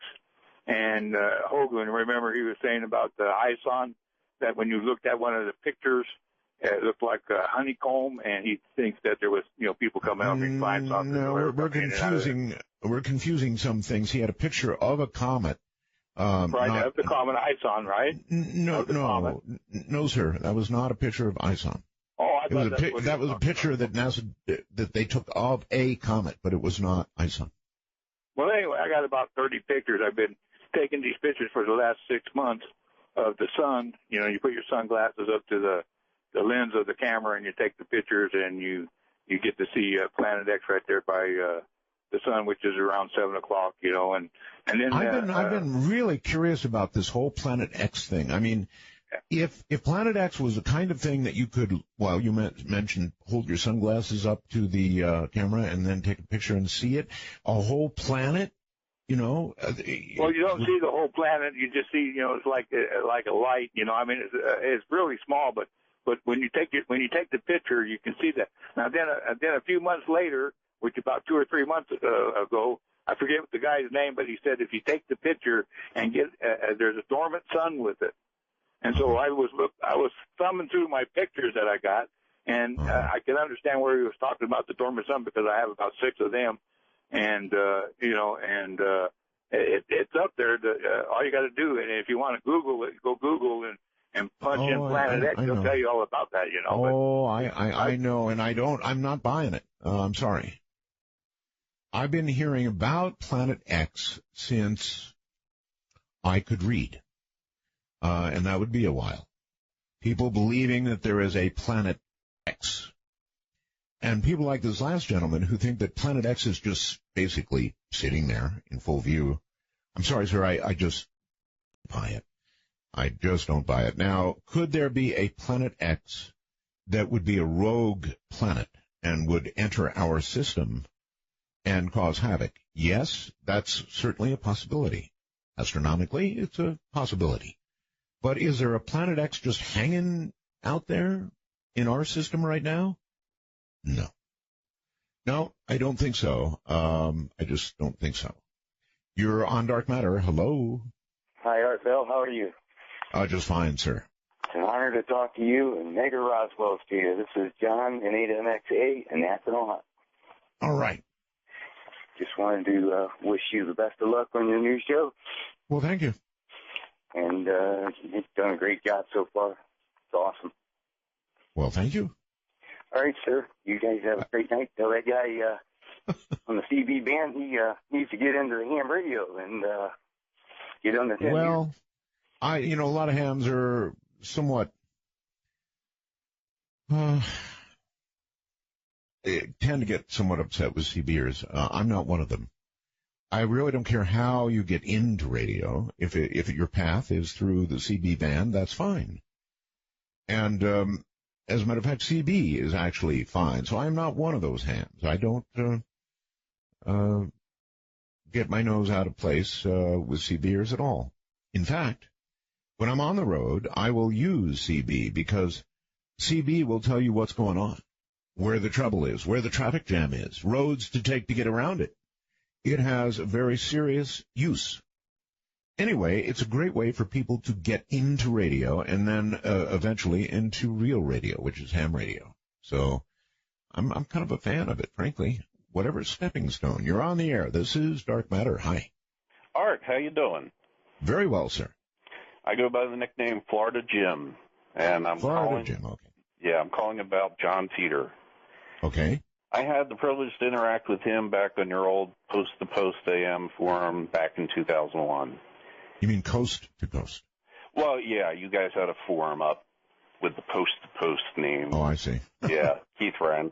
And he struck me as an anti-government kind of guy, but he made an interesting offer. He said, listen, I'm going back to 1998, If you want to email yourself, 3 years in the past, send it to me. I was like, it's an interesting idea. So I did that. Ever since then, I keep experiencing timeline changes that nobody around me has any awareness of. All right, now we're off to the races here. When you say timeline changes, explain it to me. Okay. I'm driving down the road, and on what I knew was an empty lot the day before is a brand new, functioning, fully stocked Walgreens grocery store or pharmacy. Wow. Then I'm driving down another road. I had this extreme deja vu feeling. Couldn't understand what it was. It wasn't like I had been there. It was more like something's out of place. A few hours later, I drive back up the same road. Another empty lot had turned into a furniture store. And all of these odd little things kept happening. At first, I didn't want to say anything about it. But I was a little scared I was going to wake up and my wife and son were not going to be around. Nobody was going to remember them and all this kind of stuff. I hear you. So I got in touch with some of the other people who had been on the forum talking to Teeter, and they were having similar experiences. I even had a common one with a woman named Pamela who kind of collected the emails for John. And it's just bizarre. Now, for me, it's continued. I had this happen again in September, and just minor, feeling of like alter deja vu. I actually called it an alter vu because it's not, things changed. And, has it ever extended? You mentioned buildings and structures and so forth, and that's freaky enough. Has it ever extended to people? Absolutely, and that is one of the freakiest things that's happened. I've had situations where people, famous people, obviously, Arthur C. Clarke, Nelson Mandela, Stephen Hawking, these people had died in my past. Then I discovered that they were alive again. And but the most interesting for me, I'm very much into music. I'm a musician and all. A man named Chris Cornell, lead singer of a couple of bands, Soundgarden, Audioslave. In my original timeline, he died in 1999 of a drug overdose. Then I had a alter vu, a timeline change, a time quake, whatever you want to call it, in 2007. And as soon as that happened, he was back alive. And there were 8 years of music I had never heard from this man. That's incredible. I was just stunned. And so today I still ask, I unfortunately don't think Peter's ever going to get back here because he went off mission. I don't think they're going to let him fly that thing anymore. He wasn't supposed to travel to 1998, 2000, 2001 and all that. But, strange phenomenon. If anybody's got any answers, I'd be happy to give out an email telling me why the hell this is still happening. I understand. It's extremely worrisome. Thank you very much. He mentioned the name, of course, of Nelson Mandela. And I think that the whole world had one about Nelson Mandela. I brought this up on the previous program. I was convinced that the press had reported Nelson Mandela as dead. And this was years and years ago. I recall being on the air one night and saying, or referencing the fact that Nelson Mandela had died. And I firmly believed that. And I firmly believed that I had heard that on the national news. And that was an accepted fact in my mind. And lo and behold, Nelson Mandela was very, very much alive. So I think there can be mass shifts of time. Because I wasn't the only one. We had so many calls saying, yes, Art, I too heard the same thing. From the high desert and the great American Southwest, this is Dark Matter.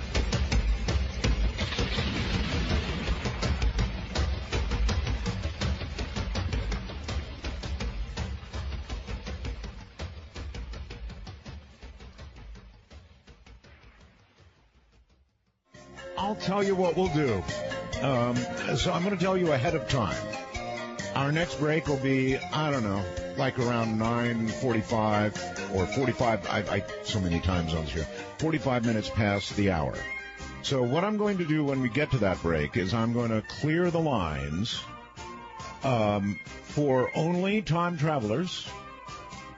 Let's start with time travelers, all right? And Antichrist folks would be all right, too. Vampires and zombies, can't rule them out.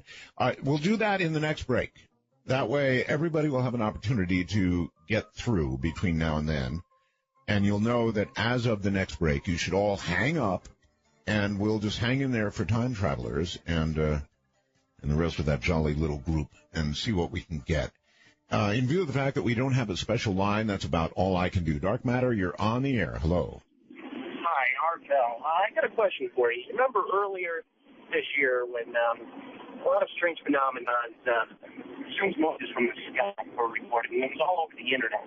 I had seen it, and I had heard it. Oh, you're kind of breaking up on me a little bit.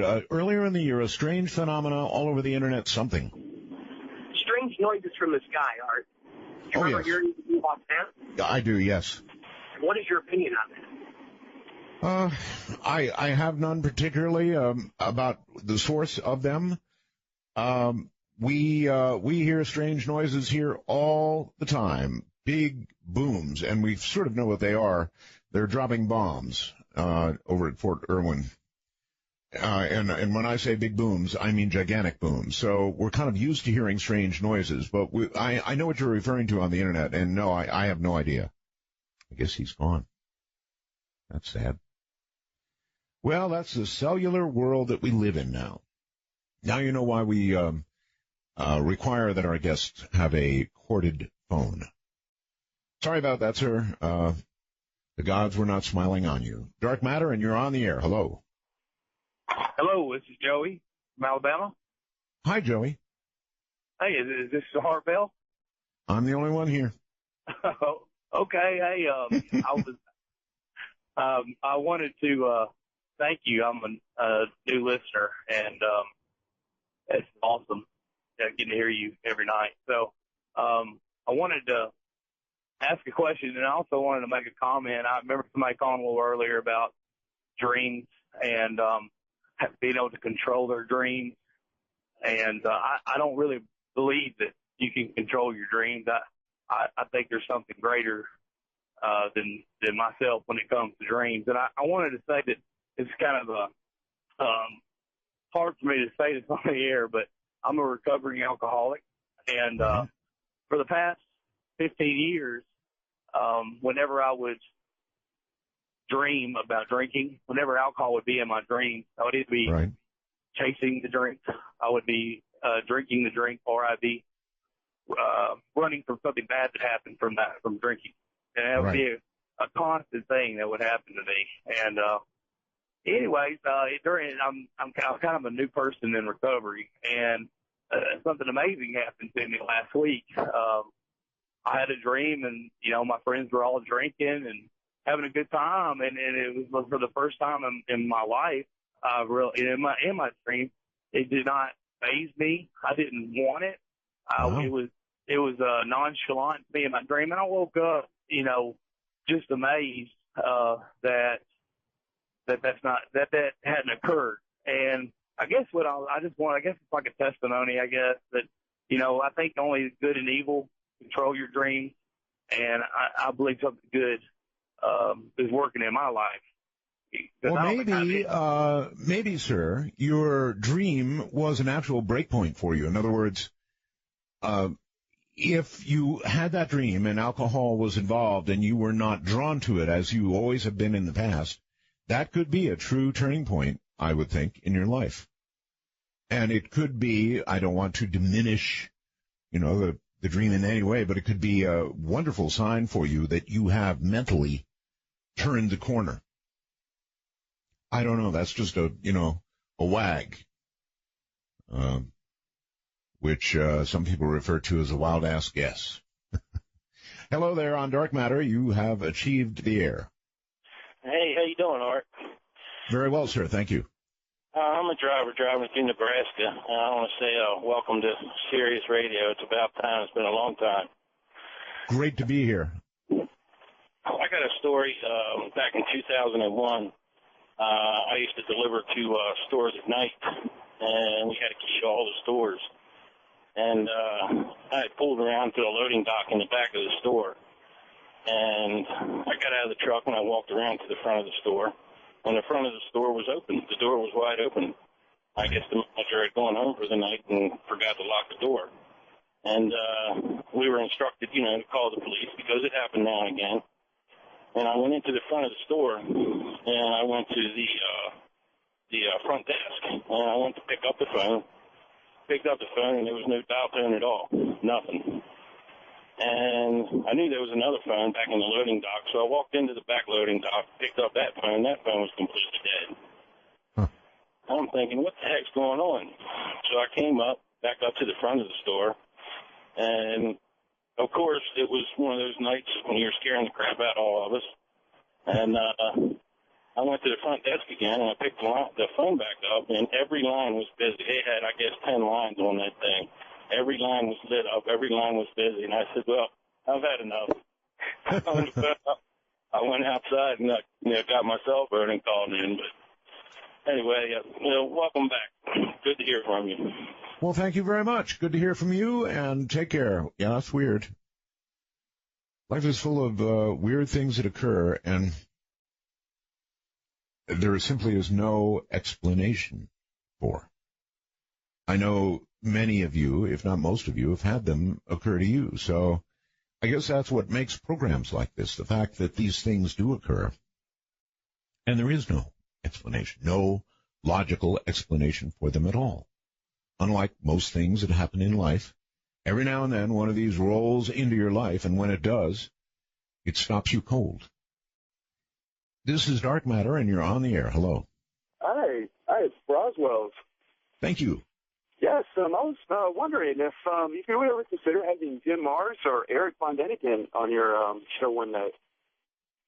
Jim Mars, he is still with us, right? I believe so. I'm not sure. I just got finished reading one of his books a couple of years ago. I'm not sure if he's still around, but I would think so. Okay. Certainly, I've had Jim Mars on in the past. I don't know what his current status is, so all good suggestions. Yes. Also, maybe I'm just like an average guy. I've never experienced anything extraterrestrial, but my mind is open to it, and I would like for something like that to happen. Does that happen to like people like random people, or is it just they have to be somewhere at the right place at the right time? Boy, I really hate to level an I don't know at you, but I don't know. I've had a few things in my life that have happened, not too many, really weird things, but I was unable to make them repeat. I was unable to control them when they occurred or anything. So they just happened. I don't know what to tell you. It doesn't have to be something extraterrestrial. It can be something. And I don't really want to go back and tell old stories, but I had a case of precognition that was without question. There was no question. Well, I will tell it. Otherwise, it sounds like baloney, to a new listener. I was living in Santa Barbara, California. Here it comes, very quickly. Living in Santa Barbara, in a very nice apartment. And I had my car parked out in the street. I came home from work, sat on the couch, and was ready to watch, I believe, NBC News, or the nightly news at that time, whatever it was. And I began watching. Curtains were closed. Couldn't see my car, but at the beginning of the newscast, as I was sitting down to watch it, I had this overwhelming, gigantic feeling that somebody's going to hit my car. It came to me almost like a giant crashing ocean wave. Somebody's going to hit your car. I said some bad words and got up and walked across, opened the curtain, peeked out, looked at my car. It was fine. Sat back down to watch the news. Here it came again. Just like crashing ocean waves, somebody's going to hit your car. It was overwhelming. I couldn't ignore it. It was annoying. So I finally got back up again, went over, opened the curtains, and there's a guy walking down there was a little pathway. You know, we parked actually on the road there. And there was a little concrete pathway going toward the road. And here's a guy walking down a pathway. So I just stood there. As the news was beginning, I watched this guy walk down the path, got into the car in front of mine, started the engine, put it in reverse, hit my car. I fell to my knees, literally, honestly, fell to my knees. I was so shocked. I had shivers going up my spine. I was on my knees. But alert enough, I finally got up, opened the sliding glass door and said, I saw that. He said, I'm stopping. And there was no big damage. I did a little dent. But, boy, was I freaked out. Now, that's a case of precognition. I had no way of understanding why it came. I didn't make it come. I couldn't make it go away. I couldn't make it happen again. It just happened. That's about the best I can do. That was my big precognitive experience. I don't know whether you've ever had one, but if you have, you know what I'm talking about. Dark Matter, you're on the air. Hello. Hello. This is Ben. I'm a truck driver. Hi, Ben. Hey, I'd like to tell you about my experiences. Please do. Well, I grew up in kind of a haunted house, you could say. It all started with things in my closet. I could hear something in my closet every night, and I know you said something about your closet, and I always kept my closet door open. Why? I mean, whatever's in your closet, if there's something in there, keeping the closet door open is just an invitation for it to come and get you. Well, it never would do. I never would hear anything in the closet if I had the closet door open. But every time I closed that closet door, I would hear something in there. Oh. And I could hear footsteps walking down the hall, and I'd open up the door and there wouldn't be anybody there. And my little sister said people were talking to her, like in her room when nobody was there, just saying her name. Right. And it got I was actually physically assaulted one time.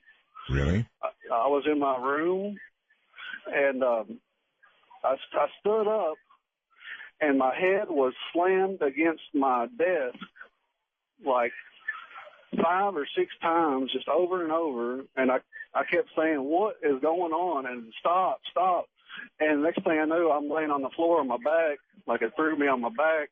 Okay, I've got a couple of questions for you. I mean, that's horrible, but did you if you're going to be manipulated in that way, you're going to have to feel a lot of force against your body. Was it like arms that were grabbing your body? Was it some sort of invisible force that was around you? In other words, physically, what did you feel? I didn't. That's a very strange thing. I didn't feel anything. I didn't feel any pressure against my head or just anywhere. I didn't feel anything. I thought I was doing it to myself, but, I'm very consciously saying, what are you doing? Stop this. And next thing you know, I'm just thrown to the floor on my back and just in a daze. And so then you would have to say an invisible force. Yeah, we had this ghost there, and everybody knew it. The neighbors, it was on a hill. All the neighbors told us when we moved in that the hill was haunted. People could see a woman standing in the window when no one was even there. My brother said he heard the shower running upstairs one time. He went up and he said, Mom, because she wasn't there. And he heard a very strange voice say, yes, honey. And he freaked out, knew it wasn't Mom, ran outside, ran up the driveway, and like a few minutes later, my mom had was pulling in the driveway. And, I would wake up in the middle of the night, and every drawer and door in my bathroom would just be opening and slamming shut just violently. Oh, brother. Oh, that'd be enough for me. At once. Yeah. We finally moved out of that place. But finally moved out. Okay. Did you warn the people that were moving in?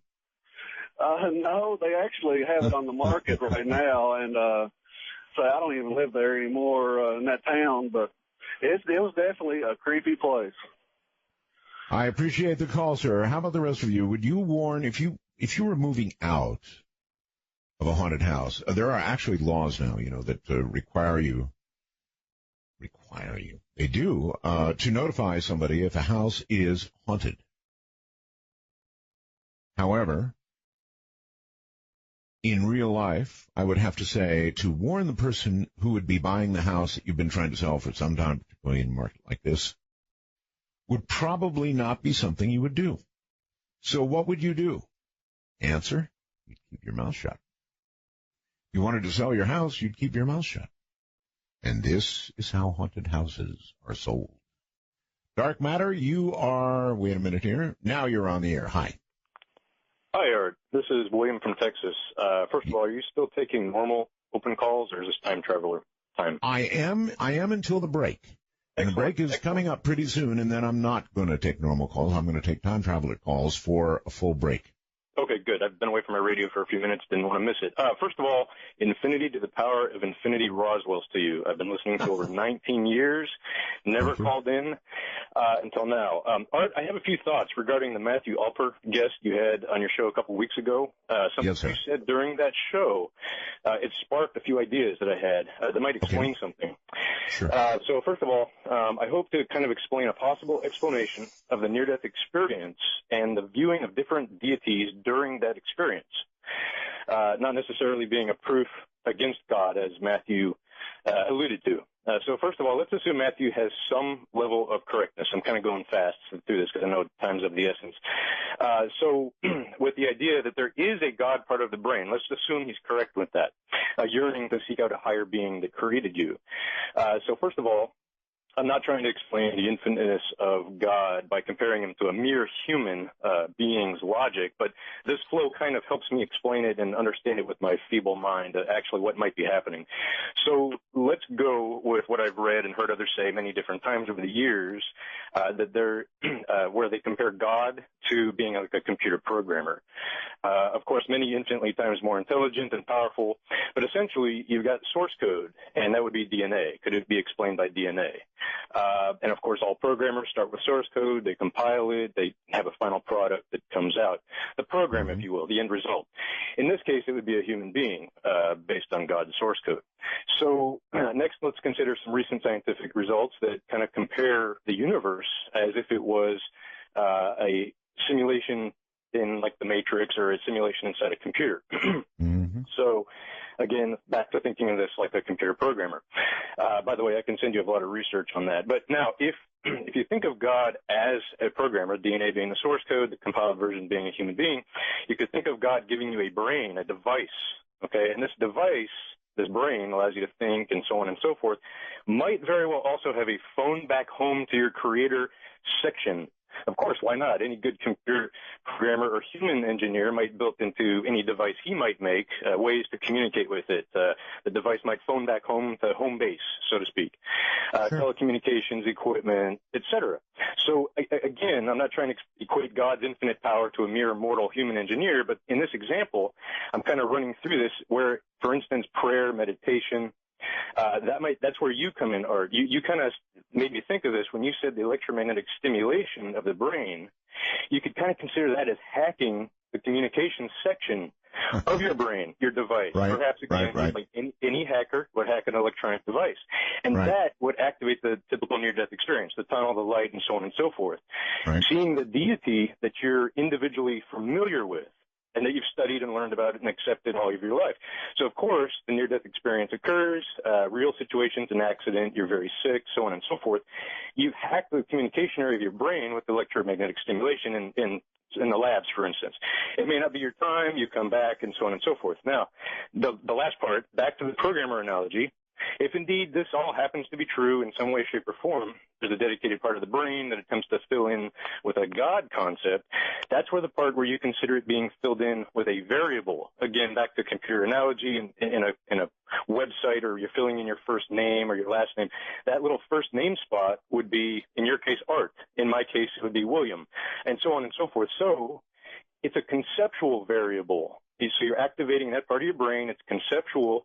You're seeing the visual deity that you're familiar with. It's filled with your particular deity that you've accepted. And that's what you're seeing, potentially. I mean, I'm just throwing this out there as a possible thought.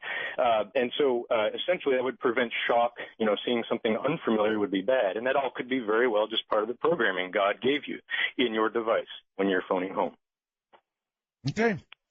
I appreciate it. So God as a master programmer, why not? The possibility that we're living in some sort of created universe, that we're living in a kind of a matrix. Science is looking at this genuinely hard right now. Did you know that? It's something we could have a lot of discussion about, because I don't rule it out. Do you? That we're all kind of walking around in a programmed world, that we're not seeing it all as it actually is, very much like the movie The Matrix.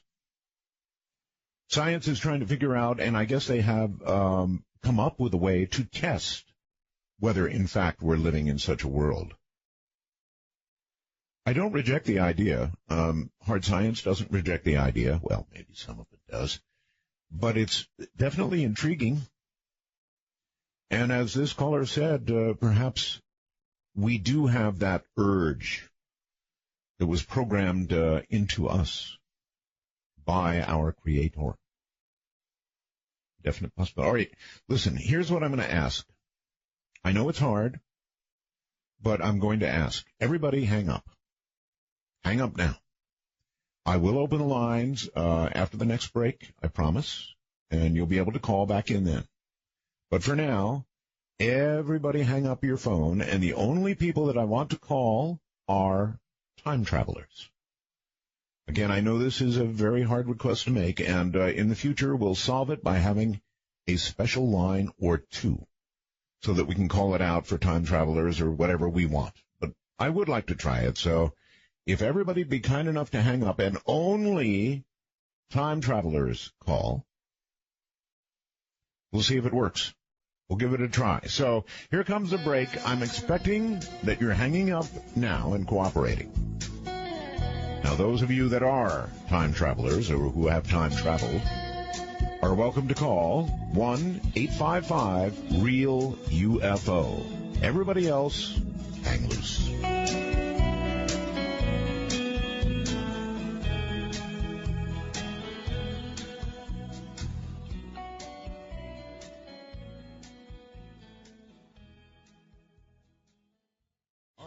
Now, here's where I need your cooperation, everybody. I've told my friend back there in D.C., whose name is Evan, by the way, to only admit people who claim they are time travelers. Nobody else should call. Only people who say they are time travelers or JC. If the real JC calls, I'm going to let him get through. And this is between now and, well, I don't know, when I run out of time travelers or get to the next break, one of the two. So if everybody would refrain from calling, except time travelers, and maybe JC if he's out there, we'll proceed. The number is 855-REAL-UFO. That's 855-REAL-UFO or 732-5836. What do you think? Only one way to find out, eh? You are on the air, whoever you are. Welcome. Hi. Hi. This happened to me when, first of all, Roswell's in 51s. Thank you. This happened to me when I was in high school. I was walking down our main street, which at the time all the stores and stuff were closed, and I rounded a corner to go down an alley, and I realized that I had forgotten something. And when I came back through the alley, I felt this weird, like, tingling sensation. And then when I came back onto Main Street, all of the businesses looked brand new, and all the cars were like 40s cars. They had those interesting fins and all that. Wow. Yes, and as soon as I started getting scared, I felt that that feeling again, and then suddenly I was back in my own time. You popped back.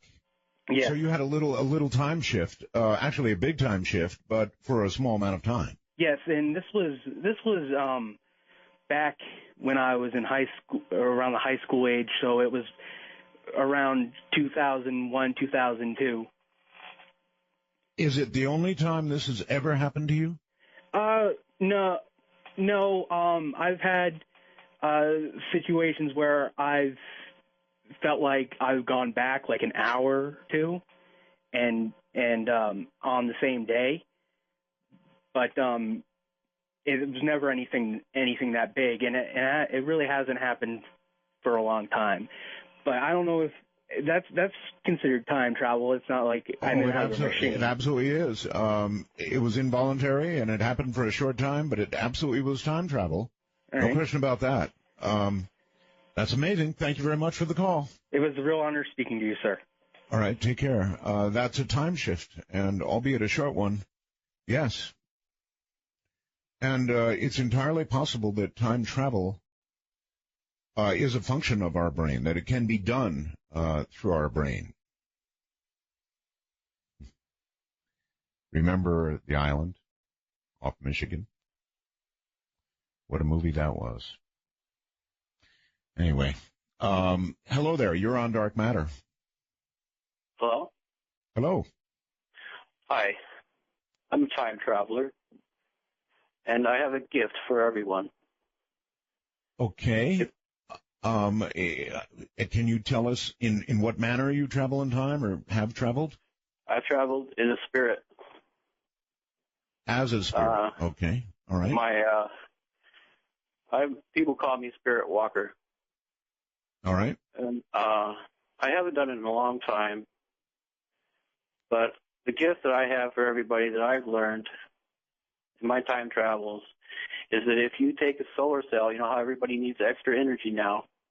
If you take a solar panel, solar cells, and you bounce it out, you make it as big as you want around, like a record player, and you spin that at 36,000 RPMs, the power will begin to suck into the cell instead of laying there lazily.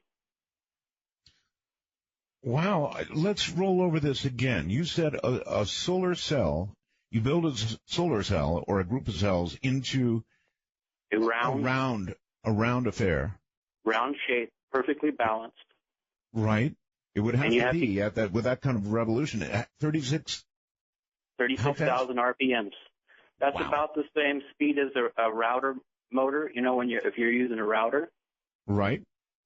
And you have to gear that up. And once you gear that up, the other half of that, now that will begin to suck the energy in to the cell. This will replace all the reactors. And then, I don't know if you know, the dark matter. I've got another question. A couple of questions. Hold on. A couple of questions. How big is this thing that you built in diameter, let's say? Okay, the one that I made was almost 3 feet in diameter. It was just an experimental. Okay. All right. And you used what to turn it? I used a router motor. Router motor. Okay. Geared up. You have to turn it on, turn it off, turn it on, turn it off, turn it on, turn it off to get it to build up. Okay. Because if you just turned it on just flat out, it would burn out the motor. Okay. And you have to use parts from a generator where the energy goes through. You have to drill holes through the little deals in there to get the wires through so that when it spins, it still has the electricity to come out. So it sounds like you really did build this. Do you have this diagrammed? Yeah, I do. I was thinking about sending you my book because I'm getting older now, and I'm trying to figure out what to do with all my book because I have a book that's probably about 4 or 5 inches thick, full of stuff that probably people should have. Can I ask where you have traveled, or when you have traveled? I traveled as far as back as to the Civil War.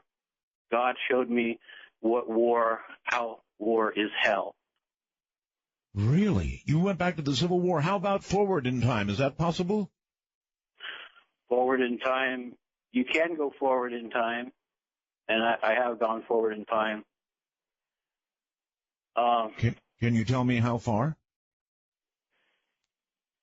I couldn't measure it because when I was traveling in time, it's just strange to explain it. I couldn't explain it. Okay.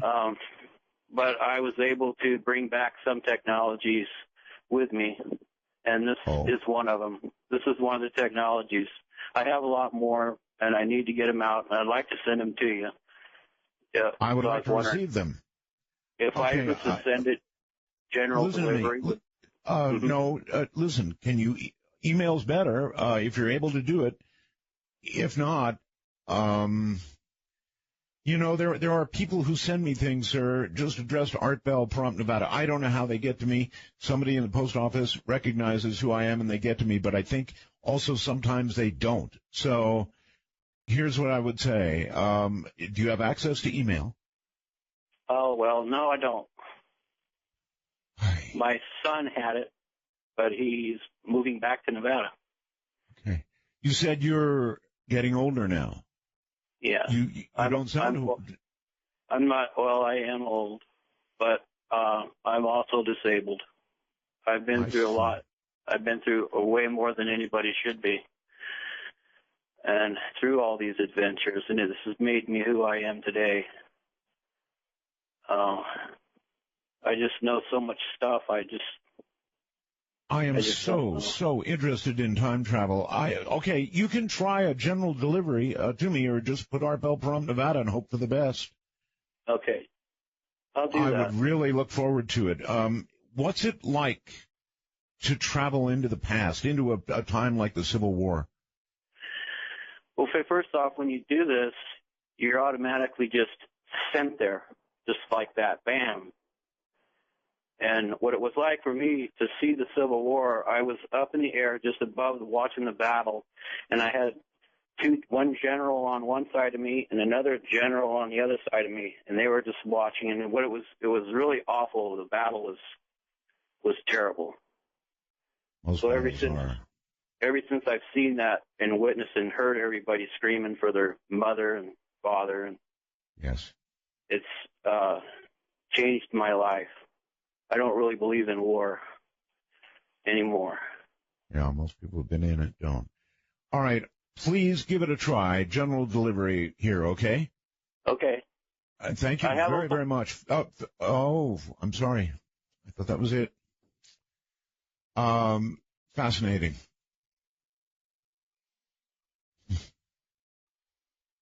That fellow sounded serious to me, and his device sounded serious, too. Hello, you're on Dark Matter. Our time right now is a commodity that I'm not in possession of, but I may be brief, and I may not be as articulate as I'd like to be right now, but I would accept questions from you after I give you a brief introduction. Absolutely. Go ahead. Okay, Art, you had a guest on, I believe it was last night, and this is October 10th, correct? Yes, that's correct. Okay, his name was Hogue. I forget his first name. No, Hogue was on earlier in the week. I believe it was Monday night was Hogue. It was the gentleman speaking about Nostradamus. That would be Monday night. Okay, sir. Today is Thursday. Very well, very well. Well, sir, he had a certain thing to say about a certain economic collapse in 2016, and unfortunately that is the case. What people need to pay attention to is the year 2029. Time is of the essence here. Our 2029 is what to look forward to. Not look forward to it in a sense of optimism, or look forward to it in the sense of prepare yourself. Prepare yourself for what is about to take hold of humanity as a whole. You're telling me that you have traveled to that year?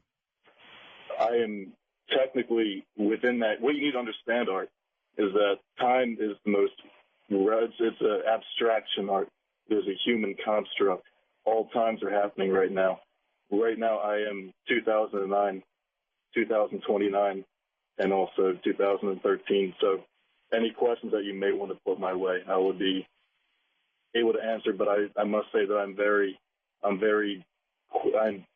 need to get this information out because there's certain forces that this can can just cut this off. Like it's just okay. Well, you're telling us to look out for 2029. Why? Look to the skies, Art. Look to the skies. There are certain there's an astrological momentum taking place right now, and it is of epic proportions. The Mayans were close to their predictions, but given their technology at the time, they were close, but they were off by a bit.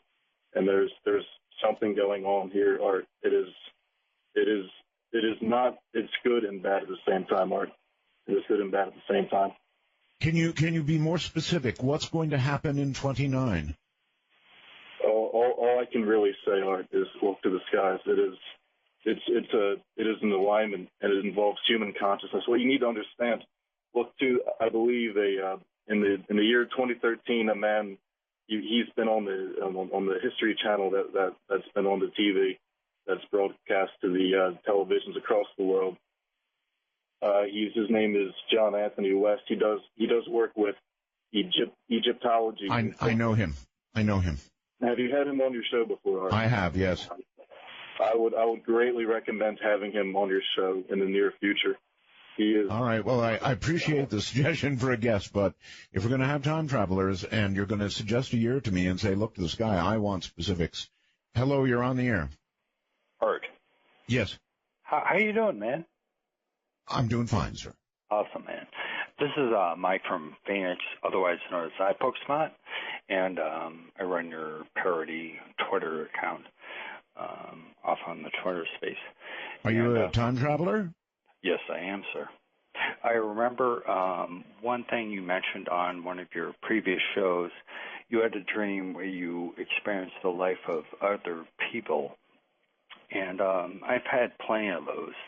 It's weird, you go into the dream, and it's like to when have you time traveled, please? In my dreams. In your dreams? Yes, sir. So not in full waking life. You've never time traveled in waking life. Well, that's a matter of perspective.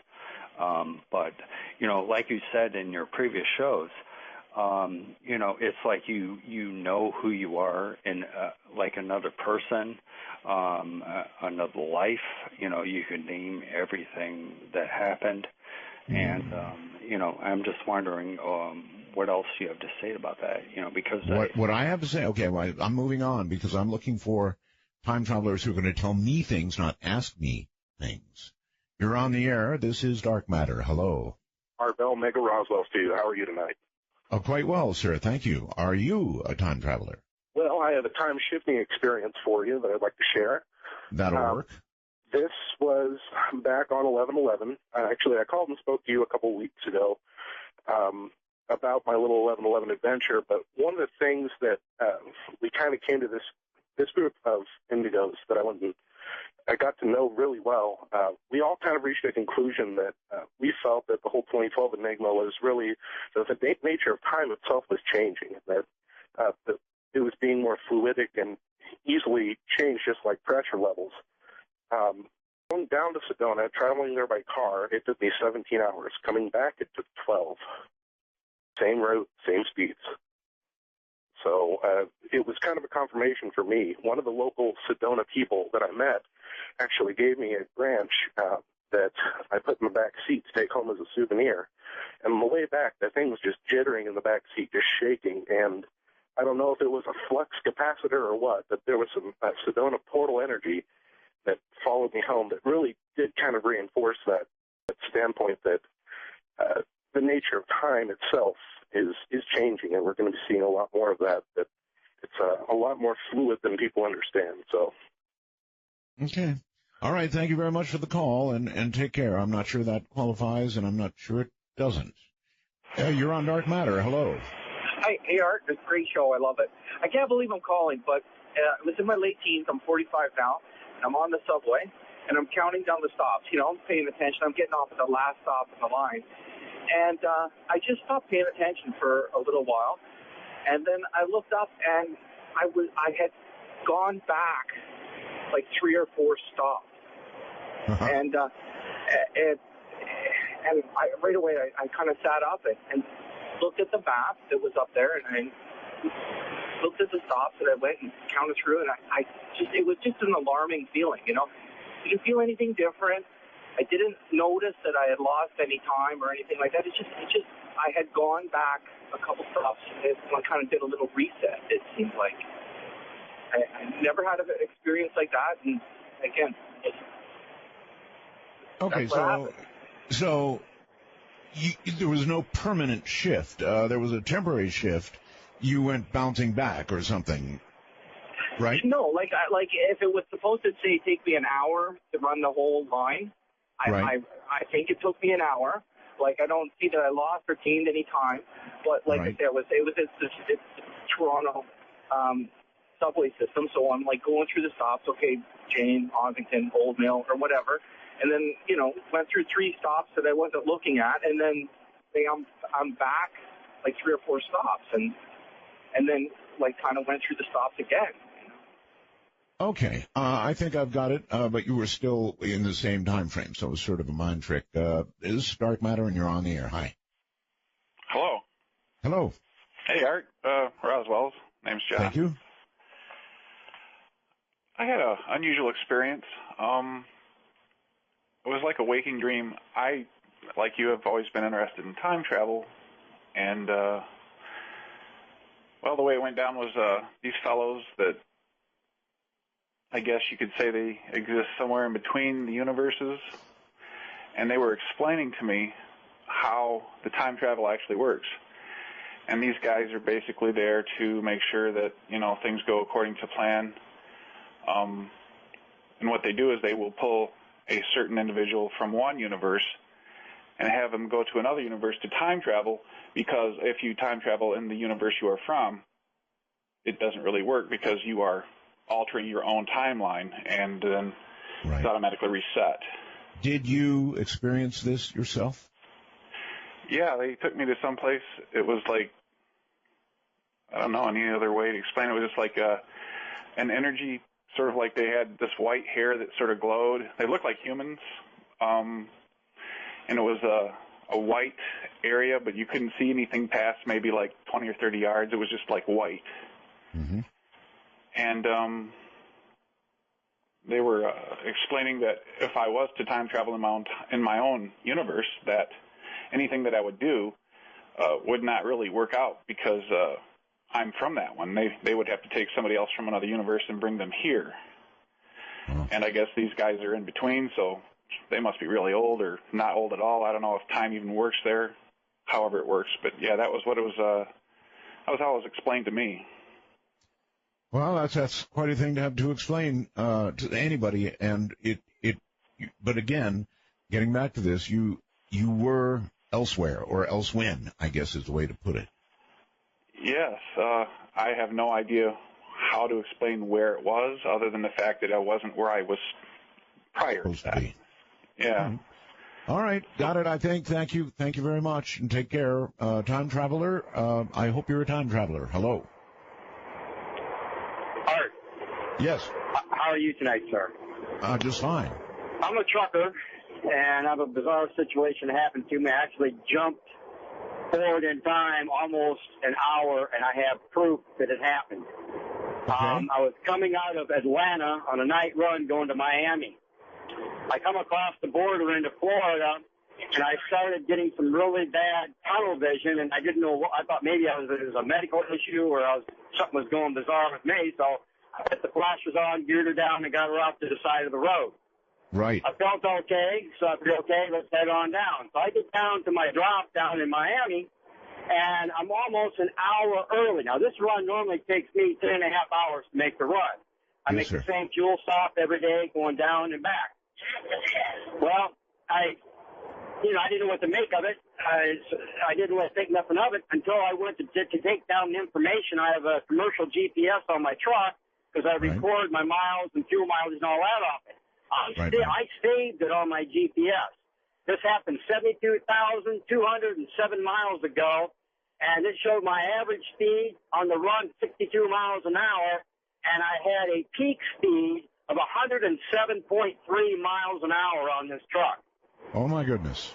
Now, I got a Cat C15 in this truck, but there ain't no way this thing is going to do no 107 miles an hour. Now, I got thinking about it. With a GPS, it isn't registered speed by motion. It's by points off a satellite. Yes, sir. And I really believe that when I hit that tunnel vision, it threw me forward damn near an hour. Wow. And, I mean, I will never erase that. That's on my GPS forever. I got 3 different fields for route information. I look at that every night because I make the same run every night. And every time I get to the point where I had that tunnel vision, I get freaked out. That's pretty convincing, actually. I really appreciate the story. And if I'd do the same thing, I'd keep it forever. Yeah, all right, sir. If nothing else, it is a matrix, and I get one of those, deja vu moments. I hear you. Quite a story. Thank you. Have a good and take care. Wow. Hi there. You're on the air. This is Dark Matter. Hello, Art. Hello. Hey, Mega Roswell. Thank you. Yeah. I've been listening to you since 1996, 97, I guess. Yes, sir. Are you a time traveler? I would say I had a time travel experience, possibly. When I was in the Navy back in 92, I used to drive back to Maryland quite frequently from Norfolk. And I was around Waldorf, Maryland at the time, and I usually, where Highway 5 and 301 are run together, 301 splits off on a ramp and continues up. And I went off on that ramp. I continued up, and I should have hit a red light around Brandywine Road, and I ended up driving. I was kind of confused there for a second. I came up on a house, and I was like, this is I'm lost. This is weird. I figured I was in Waldorf, Maryland somewhere. I wasn't thinking, and I turned out, and I went to the end of that road, and at a stop sign, turned right, and I went down that road, and I was on US 1 around Dumfries, Virginia. So if you do something like, there's a couple rivers. You got the Potomac River and all that. I mean, that's about, between the two, that's over an hour drive away. I was really confused for a little bit, and it took me a while to figure out where I was when I ended up on Highway 9, on Highway 1, US 1, and ended up going home that way. I went over the Woodrow Wilson Bridge and everything, going all the way back up to where I used to live in Maryland. So, okay, well, I don't know what to say about that, except to accept the story and say thank you. Yeah, I always wanted to tell you that story, so there you go. You have done so. Thank you very much. All right, buddy. Have fun. Take care. All right. What kind of feeling? I'm high on believing that you're in love with me. All right. The hounds are loose. The lines are open. I said I'd do it from break to break, and I've got, I think, 1, 2, 3 possible time travelers on hold. But the rest of the lines are now open for whatever it is that you would like to call about. It's open lines, so anything at all. Fair game. Let us begin. Hello there. You're on the air. This is Dark Matter. Hello. Going once. Yes, hello. How are you? Art, I'm so happy that you're back on the air. Thank you. I'm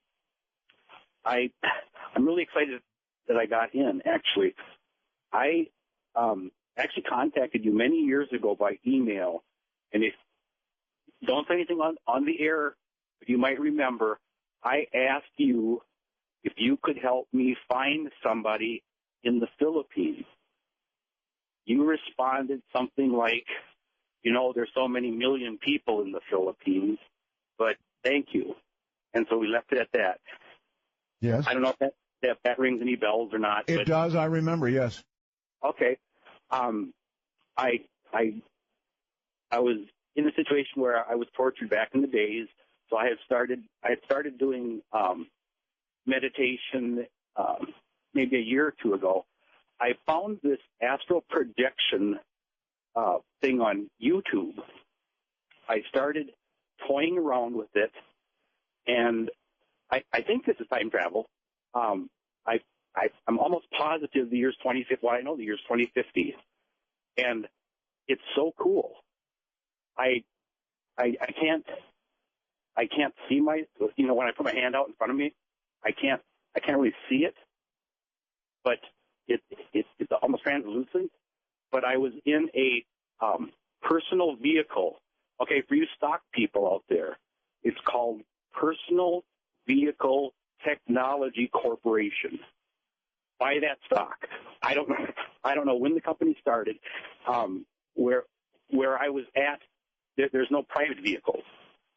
Everything is this personal vehicle transportation. And you're saying this is in the future? This is 2050. 2050 in the future. The reason I was fortunate is because where I was in one of these little personal vehicle transportation devices, and there were two gentlemen in it, and they sat around a round table, reading the paper, drinking coffee, and they had a little, TV on. Everything. Okay, I'm sorry, but I really want to ask, how did you get there or to that time? I'm not really sure. It started with this astral projection stuff that I was listening to. I listened to it, maybe a couple times a day. And then you were actually physically in a different time, in a different place. In this astral projection thing, it talks to you about, how do you want to feel about yourself, and where do you see yourself in the future? And that's kind of where I started getting into it as well. Where do I see myself down the road? And this is, it was so bizarre and yet so exciting. The reason I know quite a bit of information is because they had like a little, these guys are obviously businessmen, but they had like a little monitor, and, the best I could correlate it to is, they have like the Fox Business News in the mornings. And so I was getting a lot of information there, and that was one of the things that I saw was this personal vehicle thing. All right. Well, that's quite a tip. If it's true, that's quite a tip. Hey, I thank you a lot. And the other thing too, I'm going to try and do while the show is on tonight. The only big problem that I found was that the air seemed to be really hard for me to breathe, so I wasn't able to stay there very long. And maybe it was just that I was freaking out. But I'm going to try and right there where you're sitting. By the way, I think you have either an old shirt or a stained shirt, but I'm going to try. Stained. I always spill coffee on myself. I am going to try and move a paper or tip something over in the next hour, and if it works, anything over. I do that on my own. All right, I'll look for it. Well, if it happens, let people know. It's your fault. That's what it'll be. Your fault. All right. Thank you very much. 2050, huh? Wow. Well, one thing I'll say about that guy is if you're going to be time traveling and you're going to the future, the business network, Fox or otherwise, would definitely be what you'd want to watch. Personal vehicle, personal transportation thing tip. Buy the stock now. Hi there. You're on the air. This is Dark Matter. Mr. Bell, Mega Roswell, to you, sir. Thank you. Look, I just want that trucker from Georgia to know he's not alone. I'm a trucker as well, and the company I work for, we deliver for a large retail chain. I'm not going to say the trucking company. I'm not going to say what the retail chain is. Yes, sir. But we deliver grocery goods overnight, and normally I do between 1 and 2 runs a night. Well, this past February, I finished my second run, and I still had about 4.5 hours left on my DOT clock. And they said, here, you've got to take this one down to Camden and Dover, Delaware. And I remember I said to my supervisor, I said, there's no way I'm going to make it. It's not possible. There's no, because it had to be, this was at 3 a.m. They hand me the paperwork and tell me it has to be there by 5. We all knew it was not going to happen. Right. We're located in central Pennsylvania. There's no possible way for it to happen. So, but I took the run. I figured, okay, better late than never. At least they'll have their products. Right. Started my run, and the one thing I noticed was I could not get warm. I had the heater blaring in the truck. My whole body just tingled, and it was a weird feeling. And the other thing I noticed, there's a couple other things I noticed, was there was no other traffic on the road, which is weird because I had to take the Pennsylvania Turnpike, and normally that's jammed around Philadelphia Well, around of the course, time I was would say hitting it. that's really weird, yes. And the other thing was, my truck's governed at 61.5 miles an hour, and normally I can feel it get up on the turbo and start pulling. Right. It would not do that to save my life. I mean, I'm calling this truck everything but the color it is, you know, and cursing it out. Anyways, I get to the stop in Camden that I've got to be there by 5. Hit the dock, pull the brakes, send my arrived call into my dispatcher. Not even 30 seconds later, my cell phone's going off, and he's cursing me out. Would you quit screwing around? And he stopped himself in mid-sentence. He was about to tell me, get going and get there. He goes, how the hell did you get there on time? I go, oh, my God. I told him, I said, dude, I don't know what's going on. It's my GPS has got to be screwed up because it's saying it's only 4:30. There's no possible way it's 4:30. He goes, dude, it's 4:30. I mean, I was completely shocked. I don't know how I made it from Hazleton, Pennsylvania to Camden, Delaware in, you know, less than an hour and a half. I don't know how it happened. And then I haven't had it happen since. But the other bizarre part was I parked at my Dover stop, which was right up the road, and later that day, actually just as soon as my head hit the pillow, my cell phone went off again, and it was my aunt telling me that my father had passed. Wow. So I don't know if it was Dad helping me out or what, but I mean it was the most bizarre feeling I've ever had, and it's kind of an eerie feeling every time I have to make the Camden run now. You know, yep. So totally hear you, buddy. Thank you for the story. The impossible, right? The impossible. And yet it happened. People have these things in their life, and they do happen. I know. I had one. So did he. Hello, you're on Dark Matter. Good evening. Hello? Hello. Yeah. Hey, I was like a time skip over story. Okay, I walked to work. Sorry, go ahead. That's right. No. Go. Okay. I walk to work every day. Well, a couple weeks ago, I was walking to work, and I had just gotten ready for work and everything. I started walking. I checked my clock. It says that I get there an hour early all the time, have my coffee or whatever. Right. And I'm walking at 7:30. Well, I'm supposed to be there at 9. Well, I'm like, okay. I look at the clock, and I'm walking to get there. It only takes about 15 minutes or so. Okay. So I get there, and everybody's like, you're late. And I'm like, late? What are you talking about? I look at the clock, and it's 9 o'clock. Somehow I skipped over that hour somewhere. Wow. And I have no idea how that happened. You didn't, I mean, you were walking? Yeah, yes. I was walking. And you skipped an hour? Somehow I lost an hour. It was like 9 o'clock, and I should have gotten there at 8. Boy, that's weird. Yeah, very bizarre. You're obviously not the only one. I know, right? So and everybody's like, well, thank you. Right, thank you. Not the only one, obviously. A lot of that's going on out there, a lot of this skipping or missing. And that certainly is time movement, isn't it? Dark Matter, you're on the air. Hi. Hey, Art Bell, Mecca Roswell. Thank you. I have been waiting for years to thank you. For a minute there, I thought you were Edna. No, I'm sorry. Everybody says I'm everybody else, but last I checked, my name is Shirley. I'm a truck driver, and back in '89, when you was still back on AM radio, and I had to hunt from station to station.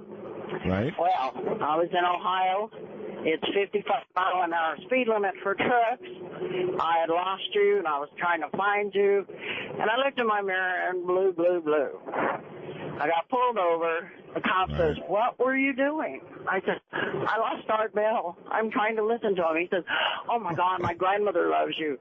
And he says, come back to my squad car and we'll find it. So we went back to the squad car, and he found us and gave me the channel to look for. And I said, okay, well, give me the ticket. He says, I can't get you a ticket. He says, my grandmother would kill me if I got an Art Bell fan in trouble. That's funny. So I just wanted to tell you I'm so glad you're on Sirius, because now I can listen to you and I don't have to hunt for you anymore. That's right. One channel, coast to coast to coast, baby. And let me tell you, it is programmed on it, and thank you for being the best of the best of the best. That's very kind. Thank you so much. What a nice story. And then he did not give her the ticket. You know, I went to visit Bob Crane. I've got to tell you this little story. This is one where I did get the ticket. I went to visit Bob Crane. Before I came on the air, we were going to go have a little vacation, right? So we packed the family in the car, and off we go to Northern California. And I had been driving for, I'm going to guess, 13 hours. 13, 14 hours, somewhere in there. And I was really tired, but it was late. It was dark. We were within a couple hours of Bob's house. So I pulled over into a rest area. And we had some coffee. I got out of the car, walked around a little bit. This is getting up into, solid redwood country up there, the big trees. And so got back in the car from the rest area. The sign at the end of the rest area said 7% grade. So I was just to put the seatbelt on, we were driving. We started down the hill, and I was getting organized as we went down the hill. Well, I've got a nice new car, and it's supposed to be a controlled speed, but it's not. At least not when you're on a 7% grade. So down we go. By the time I'm nearing the bottom of the hill, I see the lights behind me. Pulls me over. And, oh, baby, I got a ticket. I sure got a ticket. Now, he didn't write it for as fast as I was actually going, but I thought, it just doesn't seem right. I mean, here I am I've been driving a long time, coming out of a rest area, hit a 7% grade. My car doesn't hold speed on a 7% grade. It lets go, which it did. I deserve the ticket. But sitting in the back seat in her little chair, just couldn't resist. Daddy got a ticket. Daddy got a ticket. She was so happy to see the cop. Daddy got a ticket. You're on the air. It's Dark Matter. Hello. Hi, Art. Hey there. How are you? Surviving. I'm glad to hear it. My name's Kristen, and I'm calling from, I don't even know, my husband and I are on a cross-country trip, and we're due north of Elko right now, going cross-country. All right, watch your speed. Yeah, Gordon Lightfoot, baby, it's all right. That was a good one. Yes, indeed. I'm with you on the music. Hey, I wanted to share an experience that my husband and I had and get your take on it. This happened about 1.5 years ago, and there's, excuse me, out in San Bernardino County, there's a place where we go, and it's in the mountains there. We gather medicine, gather some things that we need for ceremonial purposes. And on the road where we go to do this, the layout of the land is kind of significant, so let me explain it to you briefly. It's a wide open road, and it's a dead end at one. You can see in either direction from the hill. You take a dirt road, like a T-shape, to go up. We walk up this dirt path up the hill to where we go to gather the stuff. And we're up there picking the medicine, and my husband and the dog are on one side. I'm on the other side, and my bag gets full, and so I go back down the dirt road down to where our van is parked on the main street. And just before I get there, and mind you, you can see in either direction. Right. Where'd you go? Oh, what a shame. We lost her. That's the nature of cell phones. I'm sorry to say. You're on the air. This is Dark Matter. Hello. Hello.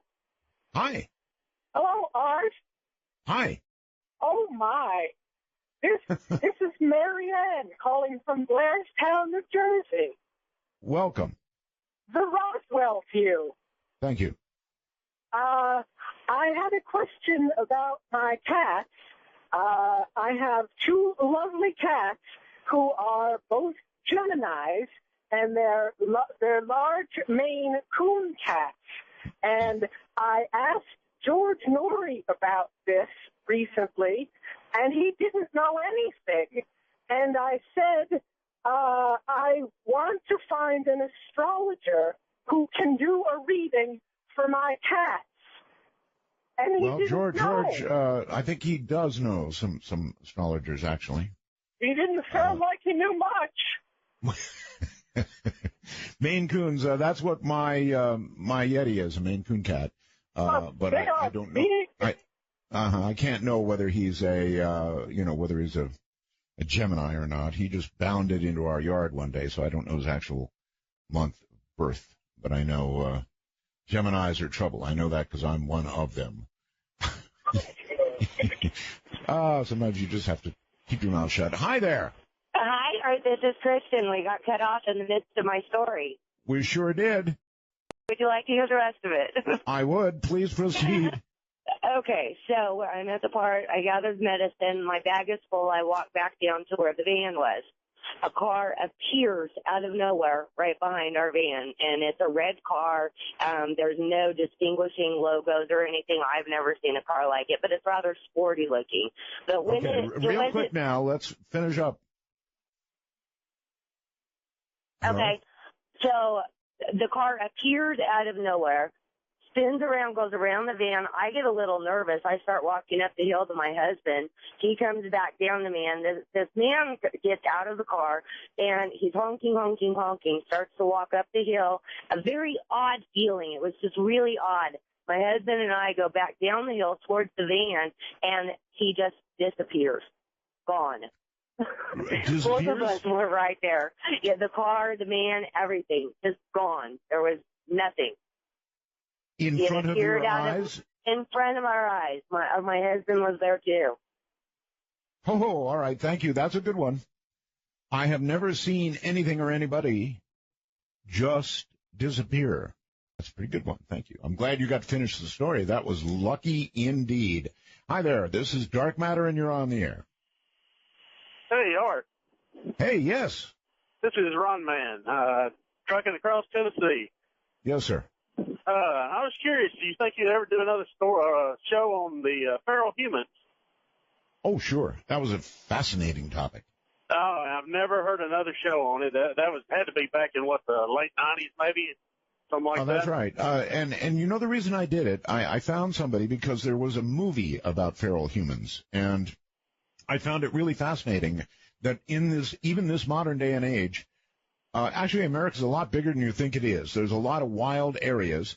Could a feral human exist? Yes, they could, and they have. Yes. I was talking to someone today about that very thing, about how much wide open space, even here in Tennessee, people think it's all populated. But best I remember, wasn't that up around the Red River Gorge area of Kentucky? So it's not far from here anyway. It was, sir. Yes. Thank you very much. I've got to run. I've got to do a break now. If I don't do a break, we're going to be at the end of the show. So, yes, the answer to that is yes. If I find the opportunity to do a show on feral humans, you can bet I'll do it. All right, folks, we are so low on time. Listening to those stories, I just let it slip by. Dark Matter, you're on the air. Hello. Hey, Art. Many Roswells to you. Thank you. Just wanted to say welcome back and thank you for all the years you kept me going as a law enforcement officer at night. And I did pull over a car once and gave her a warning because she was listening to your show. Oh, really? Yes, I did. But the reason I called is there any more place where I could find information on one of my favorite guests, that Father Malachi Martin? Father Martin has passed away. Yes, I know, but didn't he write some books? Oh, yes. Yes, just Google him. Trust me, Google him on, where else? Google. And you'll find lots of information on Father Martin. You're on the air, Dark Matter. Hi. Hi, how are you, Art? Just fine. Good. I'm calling from Saskatoon, Saskatchewan, a tasty Canadian. All right. I've got a story for you. I don't know what it is. Time travel, space travel, I don't know. Try I gotta it tell on you, okay, my friend lives 400 miles away from me. She's a girl, but we're just friends. There's nothing romantic. Uh-huh. I was at home, and I had a couple glasses of wine, and I actually fell asleep on my couch watching a football game, college football game. So I wake up at 2:30 because the dog jumped on me and, wanted to go outside to do her business. So I did that and went to bed. I get a phone call about 7 o'clock in the morning from my friend Rhonda, and she says to me, "Why did you leave without telling me you were going?" Whoa. And I said, "What are you talking about?" She says, "Well, you were here last night, remember?" And I go, "What?" She said, I was sitting in my kitchen crying because her and her boyfriend, she had told me, had broken up, and you spent the night comforting me. And I said, "Rhonda, I'm at home. I'm 400 miles away." Right. She says, No. You're pulling my leg. She said, "Now I'm mad at you because now you're telling me, you don't believe me and you were here." Anyway, she moved back to my home city. Yes. And get this. I walked into her house to help her move and pack and everything. And when I stepped into her house, and I had never been there before, it was like, oh, my God, I've been here before.